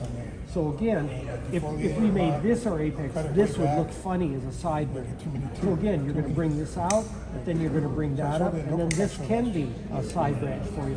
And look at what's happening. You're getting other buds here, so you're going to get other branch ups. Now, because of that, I kind of think this is probably going to be the front of your tree. But then I think we change the planting angle, and I think then this becomes your apex line here. Now, we want some back branching back here. So the first thing I'd suggest doing today is we just cut this here, and then we cut this guy back a little harder, because what we'd like to do is get some budding in here. That way we could build a little bit more of our structure right in here. And like up in here, I would have you cut back to first leaf, because we'd want to bud things more in here. So all the rest of these tonight, if you cut to the first leaf, what we'll do is we'll stimulate more buds back here. See, we've even got a bud forming here. We got buds. All those little spots, those are potential buds. So When you say cut to the first leaf, are you talking about like right here? Yep. Yeah. That will be a bud. There's a bunch of buds here that will activate. There's buds down here that will activate. So what's going to happen is, instead of having all this legginess out here, by trimming these, we're going to set another set of buds back here. Now you'll be able to chase those back, and so we'll be building our tree more in here rather than up here. And at that point, see, our taper, like from this thickness to this thickness to this thickness, that's a nice taper in here. And again, if we start building our crown like right in here, oh, that's a pretty nice proportion tree overall. Could we just cut that to nothing? Yeah, we could. That'd probably give you a heart attack tonight, though. So what I'm going to have you do is cut back to first leaf, and then you're going to get a chance to watch how the tree responds. And you, again, when you see buds forming in here, what you'll be able to do is chase it back a little further. So say by the time you got buds down here, that's where you'd want the top of your tree to be. And in the meantime, you're going to get buds in here that are going to give you more branch layers too. So some of this is leggy, so same thing, if we got our budding in here. I noticed there was like some cuts here, Yeah, there's so some maybe wire hack marks. that off. Or Again, let's force this to back bud first, and then yes, you will be able to cut this back. Again, the soil is a little bit old here, and so like this branch is dead, this branch is dead. Those things in there, if this was in really good soil, I would be a little bit more willing to give it a hard cut back. But this is pretty hard, broken down soil, and you probably not, and with the evidence of some of the dead branches in here, that's going to risk the tree. In next February, you'll be able to repot this, get it in good soil. You'll be working more on bonsai. You'll know a little bit more by then. But that different soil then would set this trap where, like next February, if you're going to put this in good soil, at that point, you could do your final cut to wherever you want it. And even to if you left bare sticks up here, this tree will throw its buds and set for you. Okay. Now, when I do repot it, would you recommend, like, what size pot would you recommend? The same size? You're probably or- going to, put it in another training pot. And what you're probably going to do is you're probably going to do it at like a club function or something here where people will help you and guide you. So yeah, don't try and do that one on your own. But yeah, I think you actually have a pretty nice potential little tree. There's some nice qualities there that you can improve upon. So you don't recommend cutting that off? We could just work with it? Huh? Again, I think because there's a good relationship where there's a nice contrast. What you don't want is you don't want these to be the same size. Then you create kind of a static, you like the dynamics of this. And see, when we bring this up, see how we can lean this over? Sure. So this clearly becomes the dominant position. This clearly becomes subordinate. The way it sits right now, this is almost more vertical than this. And so this actually has a little more dominant positioning.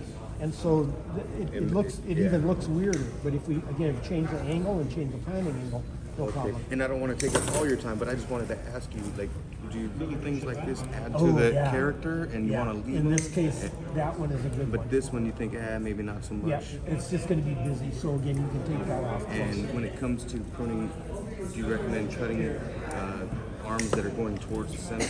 Yeah. You know, again, you don't have any of that to worry about now. Okay.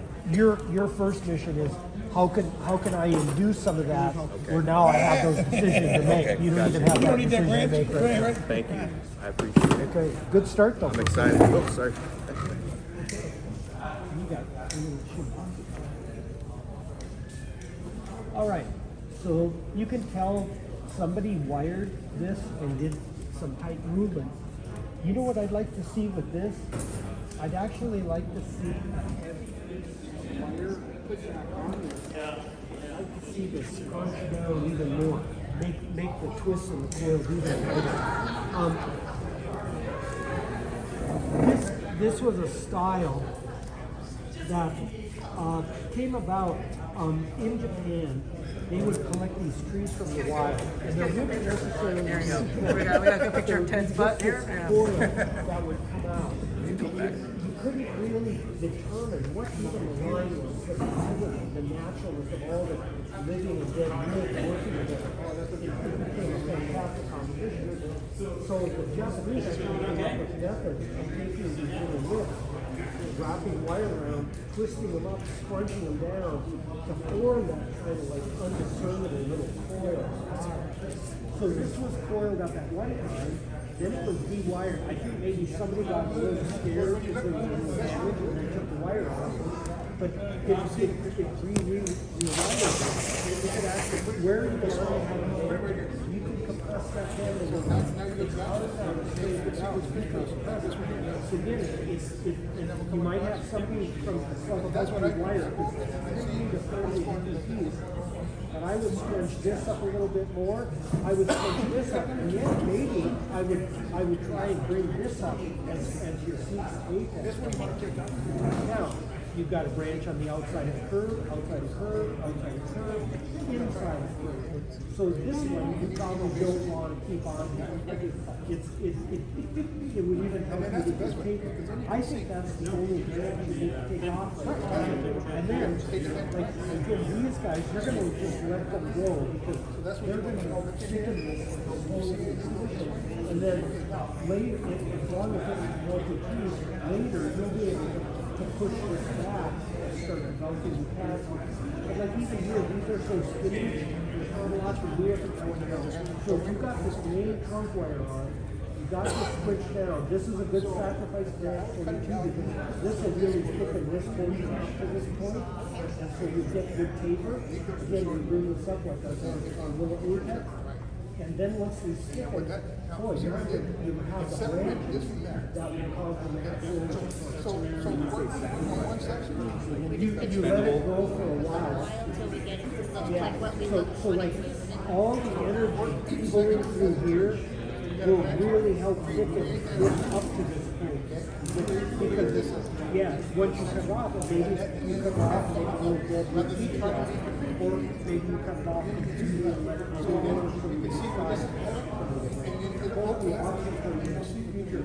But this is a good start. I think if you took that curve to one more level and you took this year to really feel it, blow it, you'll learn a little bit more about both of you and a little bit more about the habits of your plant.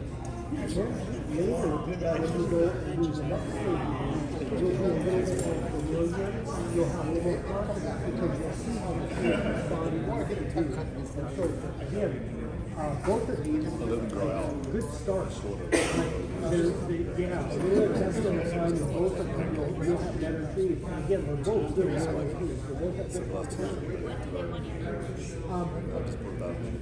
typically, we like a organic foliage fertilizer. So Dr. Earth's Life is very good, but soils really like it though. If you got like Osmocote, which is a plant-release fertilizer, it becomes real handy. You put it on once in the spring, and you can get it for like a 6 month period, and it'll just feed steady all through the year. So when you start, you get a little bit of, and again, you can get Osmocote in this small bottle at your local plant nursery, and I would just start with that because you won't have to think about it. We can put that on this one. Yeah,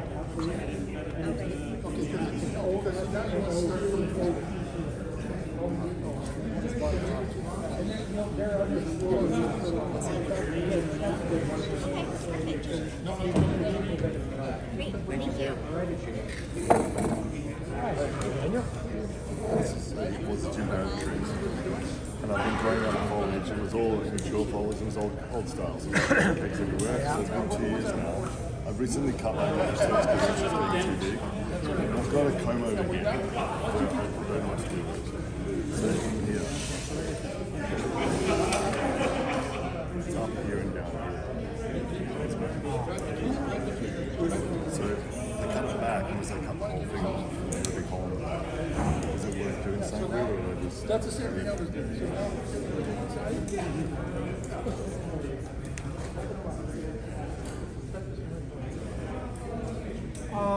I think, Daniel, I would start working some layering back here, even up to through here.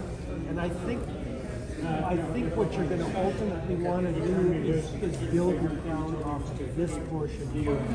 Because this to me is your highest emergent major line. And so for this to come around, you have a logical point that this would be your crown. And so these guys that are coming forward, what I would try and do here is I would probably start laying this down to see if you can replace those. But you're going to have to kind of grow this portion into here a little more. So take some of this off. Yep. Now, the other possibility is, see that bump right there? That is a potential bud eye. Even though we're covering bugs, it took one off recently. Yeah, it doesn't have the coppery color, so it's not real active. But one of your ultimate solutions would be if you could get a budding right there, boom, there you go. All right. What will happen? Yeah, again, that you can see it's already split the bark. But if that was really close, it would have kind of a coppery skin to it. Yeah, I see what you mean by, but again, I think if you start dropping these layers, and again, if you start laying this out, as you lay this out, I think you can selectively remove some of these forward growth. You might save a couple of these just for contouring, and then as this develops, slowly work those out. And one other question. On the front here, I do the low vein, I want to clean this up, but I'm scared if I clean it up and I go too far this way that it's going to go badly. So which? And I don't know if I should lose the bark and polish it up, or I should try to keep it up. You know, when you clean the bark on these guys, the underbark is not necessarily a pleasant color, or it has like a sap will kind of leave white striations, so you don't get the contrast. So a lot of times people kind of leave the plating on. The older that these get, when these are younger, the bark is big sheets. This is actually getting where it's older, where it's getting more platy. So I kind of suggest that. I think you do want to work your front a little bit though. So this is where you want to take your little flat chisel and you want to go in and free it and just work your way out to that line. If you feel right in here, you can feel there's a dip and see that crack?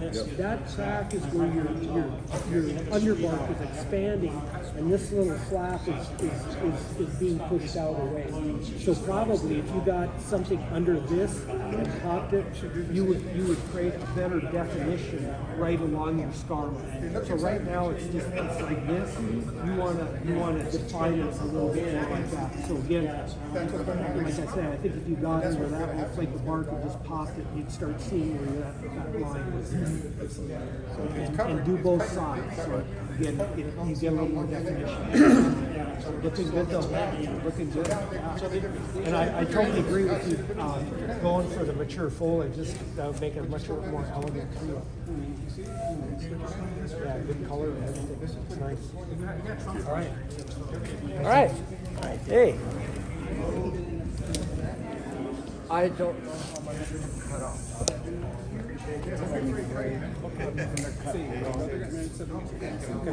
This used to be about the same size. This one started to get fatter. Yeah, that's good. That's good. And here too. These two main junction points are a little closer. So what you want to do from this, Manny, is make sure that this segment is a little shorter than this segment. Then, okay. So.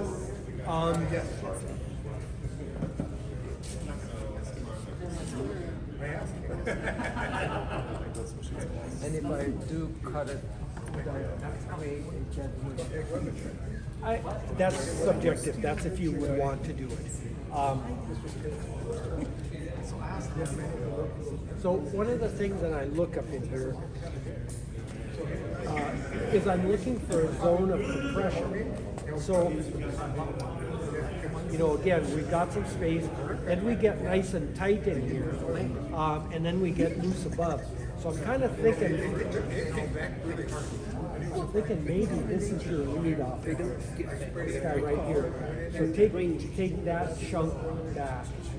Now, if that's that junction. And it said, certain corner, I don't. I'll show you something. I think you might have to go up to here, Manny. To this guy as your new lead. I was thinking of this one. Yeah, and if you want to leave a stub here to give you potential for gin, you can. But I was thinking of this guy. But now this apex goes this way, and this apex goes this way, and we'd like to put more harmony in this. So, like with this weaker trunk, it's definitely in a subordinate position. It's leaning out that way. So we'd like to reinforce that movement. So again, I think you're like here or actually here. Yeah, this guy would be the good one. And see how we got fairly tight spacing in here?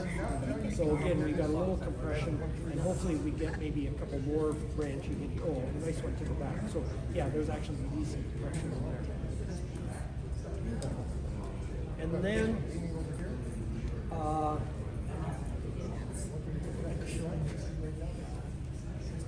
You might find that at this stage of this tree, by the time you got your bark stripped off of there, there's not going to be a whole lot of hardwood. And so you might find that your gin top just doesn't look really strong. Because by the time you get your bark off, your sap, you know, it reduces that by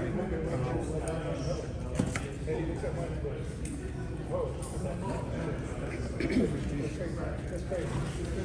think here's your front. So put this a little bit to the back. You don't want these side by side. If we turn it this way, this is too vertical. So again, this comes forward a little bit, that goes into the back. Oh, actually, you can. Oh, okay. But that was a perfect spot. More light. Now, look at a little bit of benefit. Look at how this curve is framing this curve. Look at that relationship right in there. That's very sweet. That was very sweet.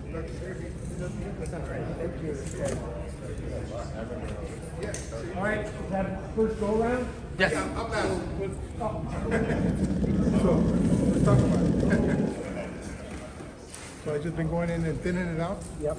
You know, Joe, I told people who come and bought my trees and stuff, I said, don't come to me for styling advice. Oh, I know. I just, if there's anything you see that I need to take care of, special places, just let me know. That's why I want to bring it in.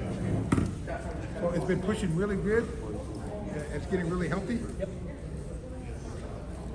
Yeah, no, I think the fact, you know, I'm not seeing any frass or anything, but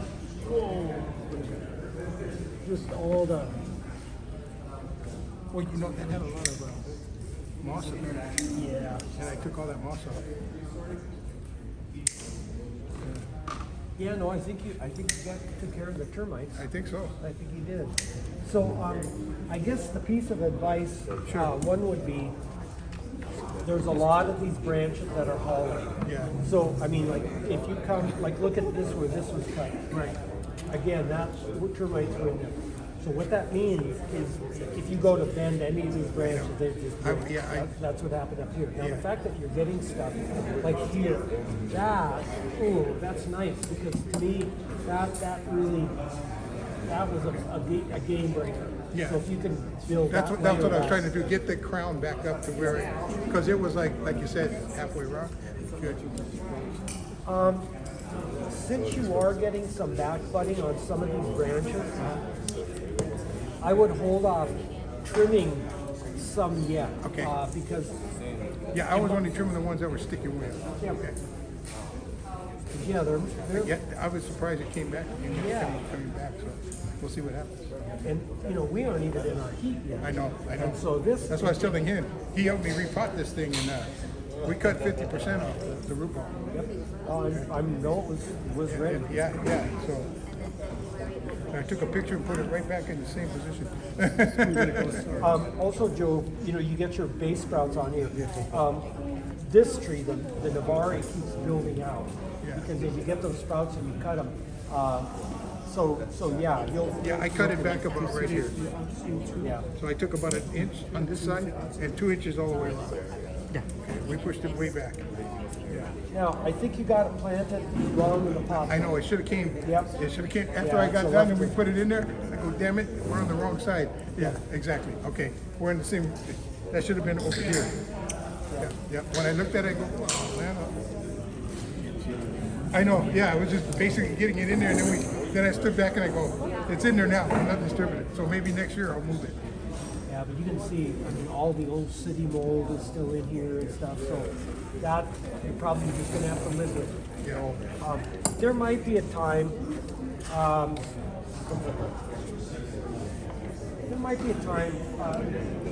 Where you maybe take some Dawn dishwashing liquid in a spray bottle and spray, and then supporting the branch with a soft toothbrush, kind of scrub a little bit of those. Get some of that stuff out. Okay. Because it's going to be in there for a while. I know. Okay. Say that one more time, Ted. What was the Some sooty mold on the branches from old scale. mold. So to get it off, there's some Dawn dishwashing soap and a soft toothbrush. But the termites in here were such that the branches could be really brittle. So make sure you support the branch. Got it. Okay. Thank you. One thing that also at some point, some workshop or something, probably with John, we discussed about hollowing, coming in and actually creating some hollows in the trunk. I kind of shied away from it just because it's such a difficult space to get into. Yeah. And now with the branches being even more brittle, Yeah, I think I didn't want to do, just let the characters I needed to get strong. Yeah. Okay. No, looking good. Good job. Okay. Okay. Yeah. Round 2? Yeah, Real quick question. Where would I start this if I was going to wire this down? You want to get it. You want it to come right off. So you're also probably going to anticipate that you're going to change the planting angle so to drop it more too. So I would stick the wire into the soil at an angle. Yep. You can stick it this way, then draw it up, and then. Yep. And again, because this is, it looks like it's a natural contorted one. Try and use some of the natural bends there. Don't feel like you got to straighten all that stuff out. Will these become? I don't know anything about canoes, but will this become a branch? Well. There's buds sitting at the base of the petioles. Okay. So a branch. So those are what then will be your paths in the future. Okay. Could take a long time, right? Well, what I would end up doing is I would probably pot it up, and maybe.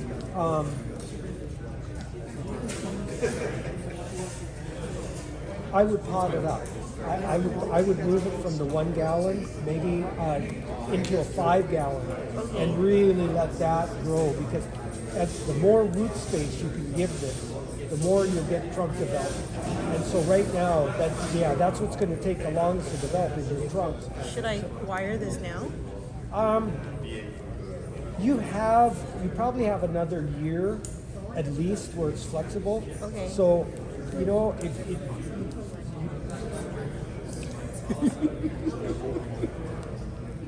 actually,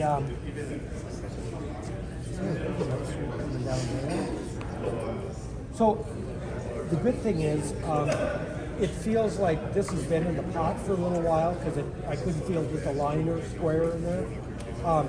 So maybe go ahead, just leave it in here, but really feed this guy very well this year.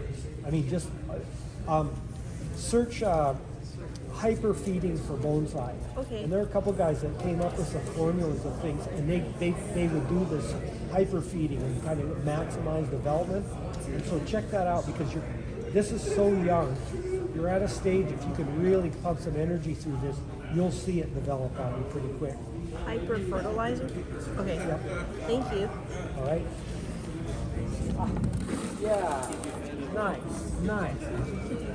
Good job. Just looking for the apex. Yep. I'm not sure what to do with these 2 branches right here. Okay. Again, we can shorten both of them, and then this. Yeah. So shorten like about there. Shorten both of those guys to about there. Yep. You see, again, this could be another layer for you here, and then, so you could put a wire from this branch up to here, and see, one of the things we could do then one more time, we could give you one more layer coming up here, and see, then these would layer out in the future. So yeah, go ahead and wire this guy to this guy, one wire between the two, and we'll be able to lay this out and get this up. Yeah.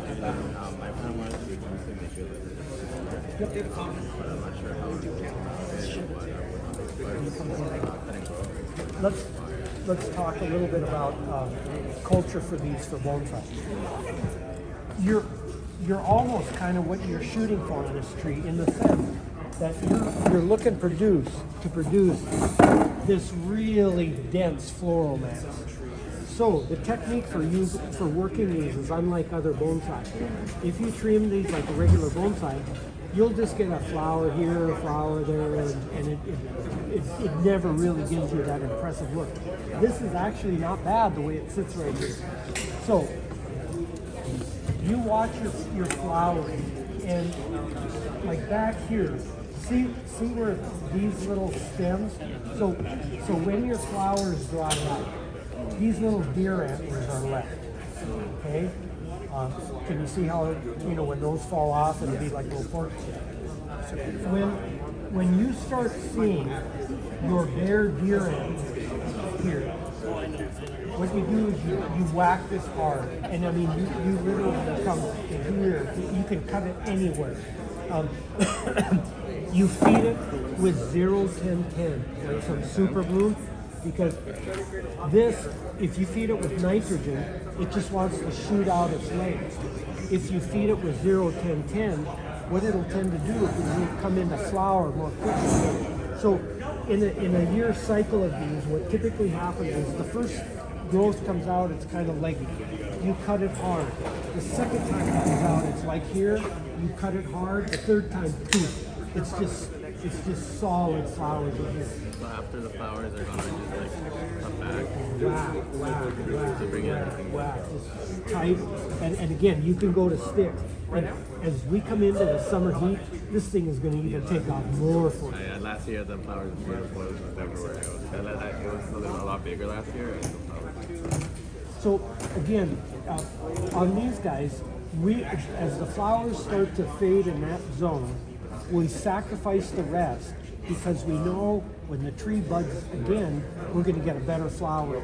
So during the course of the year, you kind of work to these three, to where you get your third flowering. That is, it's going to be late summer. It's just going to be spectacular. And then don't worry about when you cut these that if stuff comes out and it tangles up.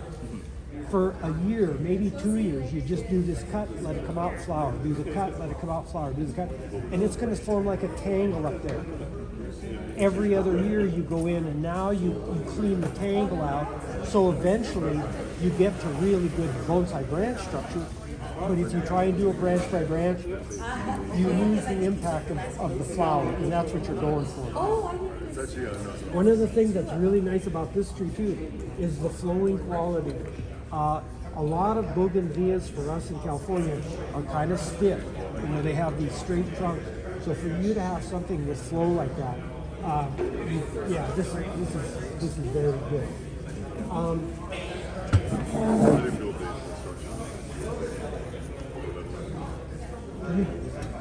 My guess is, in the future, you're probably going to eliminate this center because it's just straight.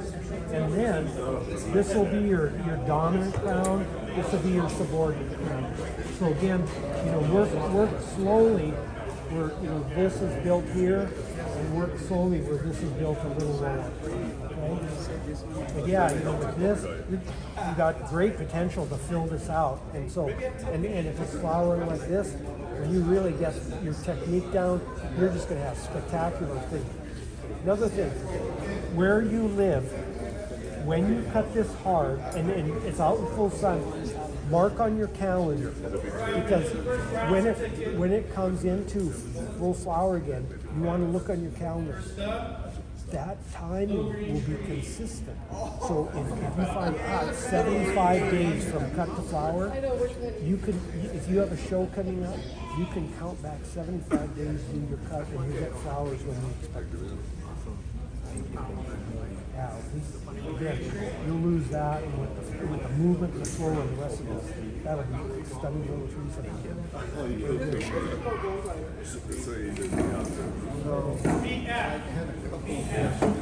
I wanted to cut that more. Nope. But you can't until, and even this is pretty pale. So that, this the bark, strip the bark dewiring. it's kind of coming on the inside of that curve anyway. I typically don't think you need it. And this one too. See how these two are coming parallel? I don't think you need either. How about that? I thought that might be lay it down. You but could, it's or, got some- or leave the foliage and get it to back bud, then you could. Well, there's some back bud. Not enough, though, that if you cut to that, that's not enough to focus it like that. I'll leave it for now, but I'll go ahead and take this. Yeah, that guy, you should see that back bud. And, So you can be really aggressive right now. well, as long as there's foliage inside, again, we're a little concerned about the color. But if Ed starts feeding it and he's got a spray, and I think we'll be okay. So actually, I'm pretty much okay with the branching. I just want to. Again, where all these verticals are, Yeah, when you get budding back there, then get rid of them. Yep. Okay, good.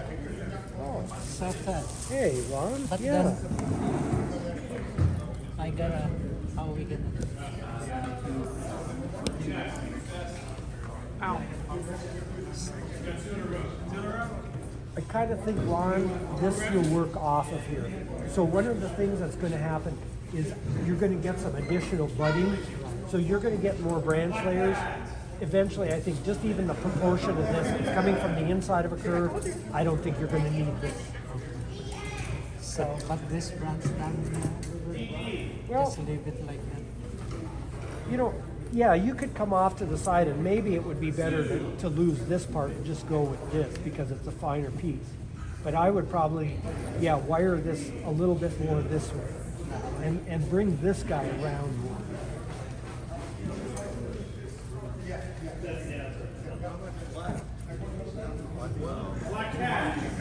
There we go. And then put some, shorten this yet, like come to that, come to this is your lead.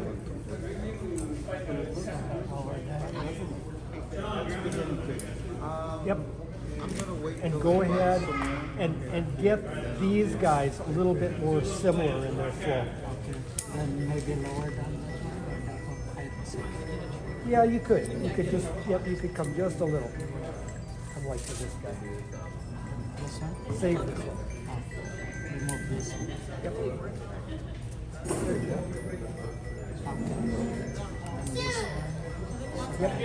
Yep. Okay.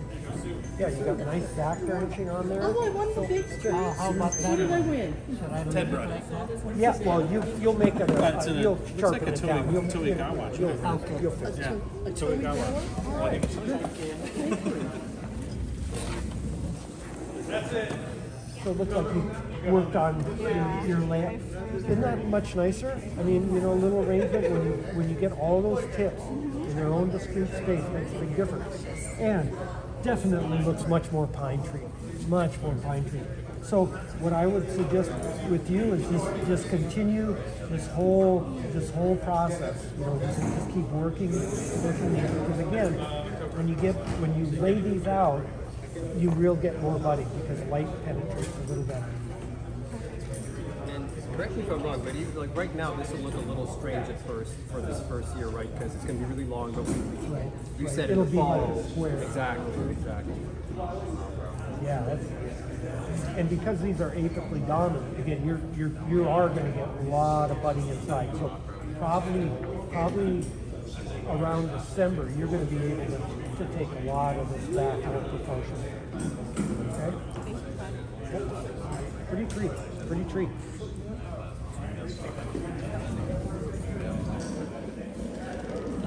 Got that.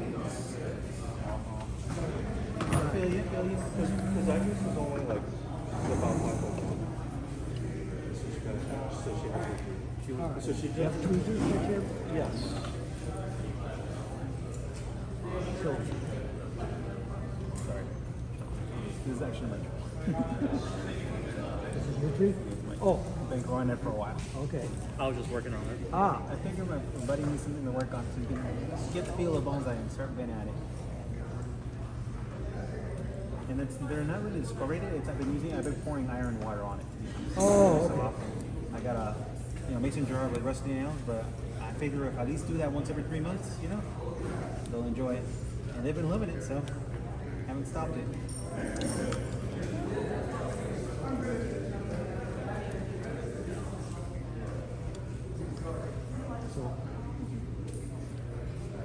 scale. Yeah, scale.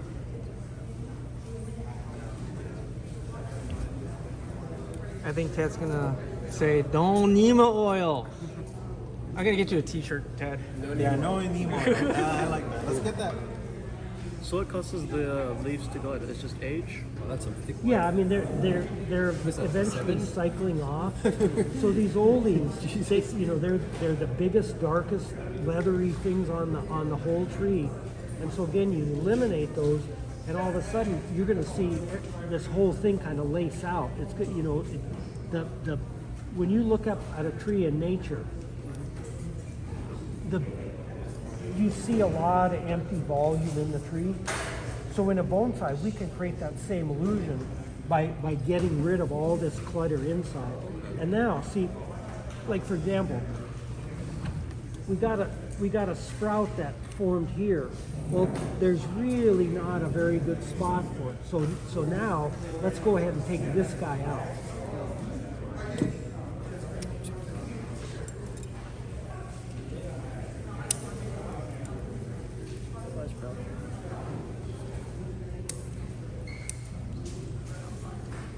So now, see here, we've got two branches, and they're kind of crammed into each other. And so we're gonna eliminate one of them.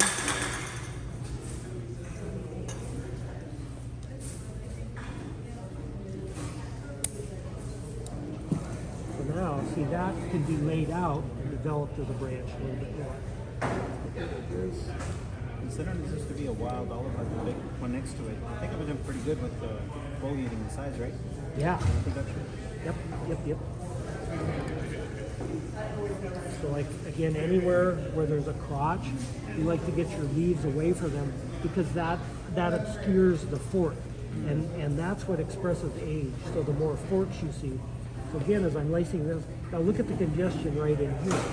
You know, there's all this kind of crisscross stuff. Let's get rid of that guy, let's get rid of that guy. He doesn't really matter. Actually, give me a little branch.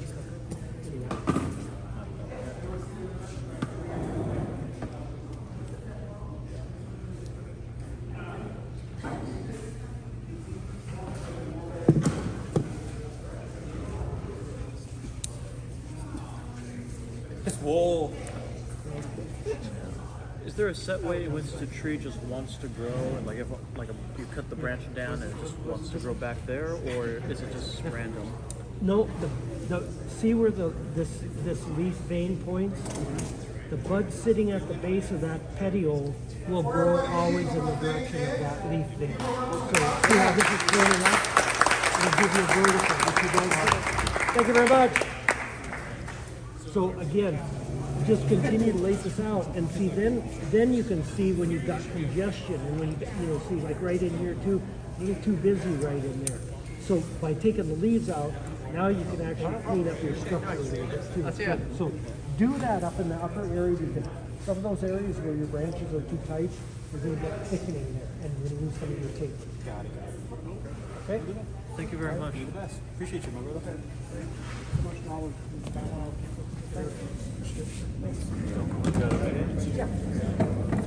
Curious. Look at the structure in here. It's obviously way too bushy. I was wondering if you see something in here where, other than See how your low branches are not converting to mature? Yeah. It's because they're weak. And well, you can this tell is a by- nana. Oh, okay. Oh, okay. But yeah, see, look how much depth of foliage you have up here. Yeah, your nana should be, half an inch thick. Okay. But there's nothing you would say, like let's say primary branch-wise to eliminate something. Yeah, I mean, again, you got some weird little drops and crosses.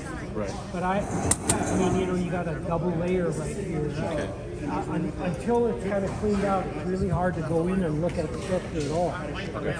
So clean it out first and then see what. Yep. And that'll Start kind of with your tell me. bottom cleaning, and then start just by tightening down your top. And as you tighten down your top, that will kind of help guide you then as you go down. Okay. But you can be very aggressive up here. Up here. Okay. I'll do that. Do you know Yeah, if you're no, going I to? thought this is actually Shibaka that was forming. Yeah, the top was Yeah. it turned. I was like, okay, I need to prune And, it. and the color too. The color looks really dark even from the coming. No, I thought I was looking at a tissue or something. Is there going to be a Napukai show this year? Yes, there is. Cool. Yep, I've been talking with Kasaka. He hasn't given me the date, but definitely that second Okay. weekend of Nisei. Okay. I have an elm that potentially I'll Awesome. try to exhibit. If it's good enough. By the way, there is going to be a Naka Memorial show as part of Nisei Week this year. So if you have a really exceptional tree that you want to share, keep me in mind. That's going to be in August. It's always during the second weekend of Nisei Week. So again, it's the John Naka Memorial Bonsai Exhibition at Nisei Week.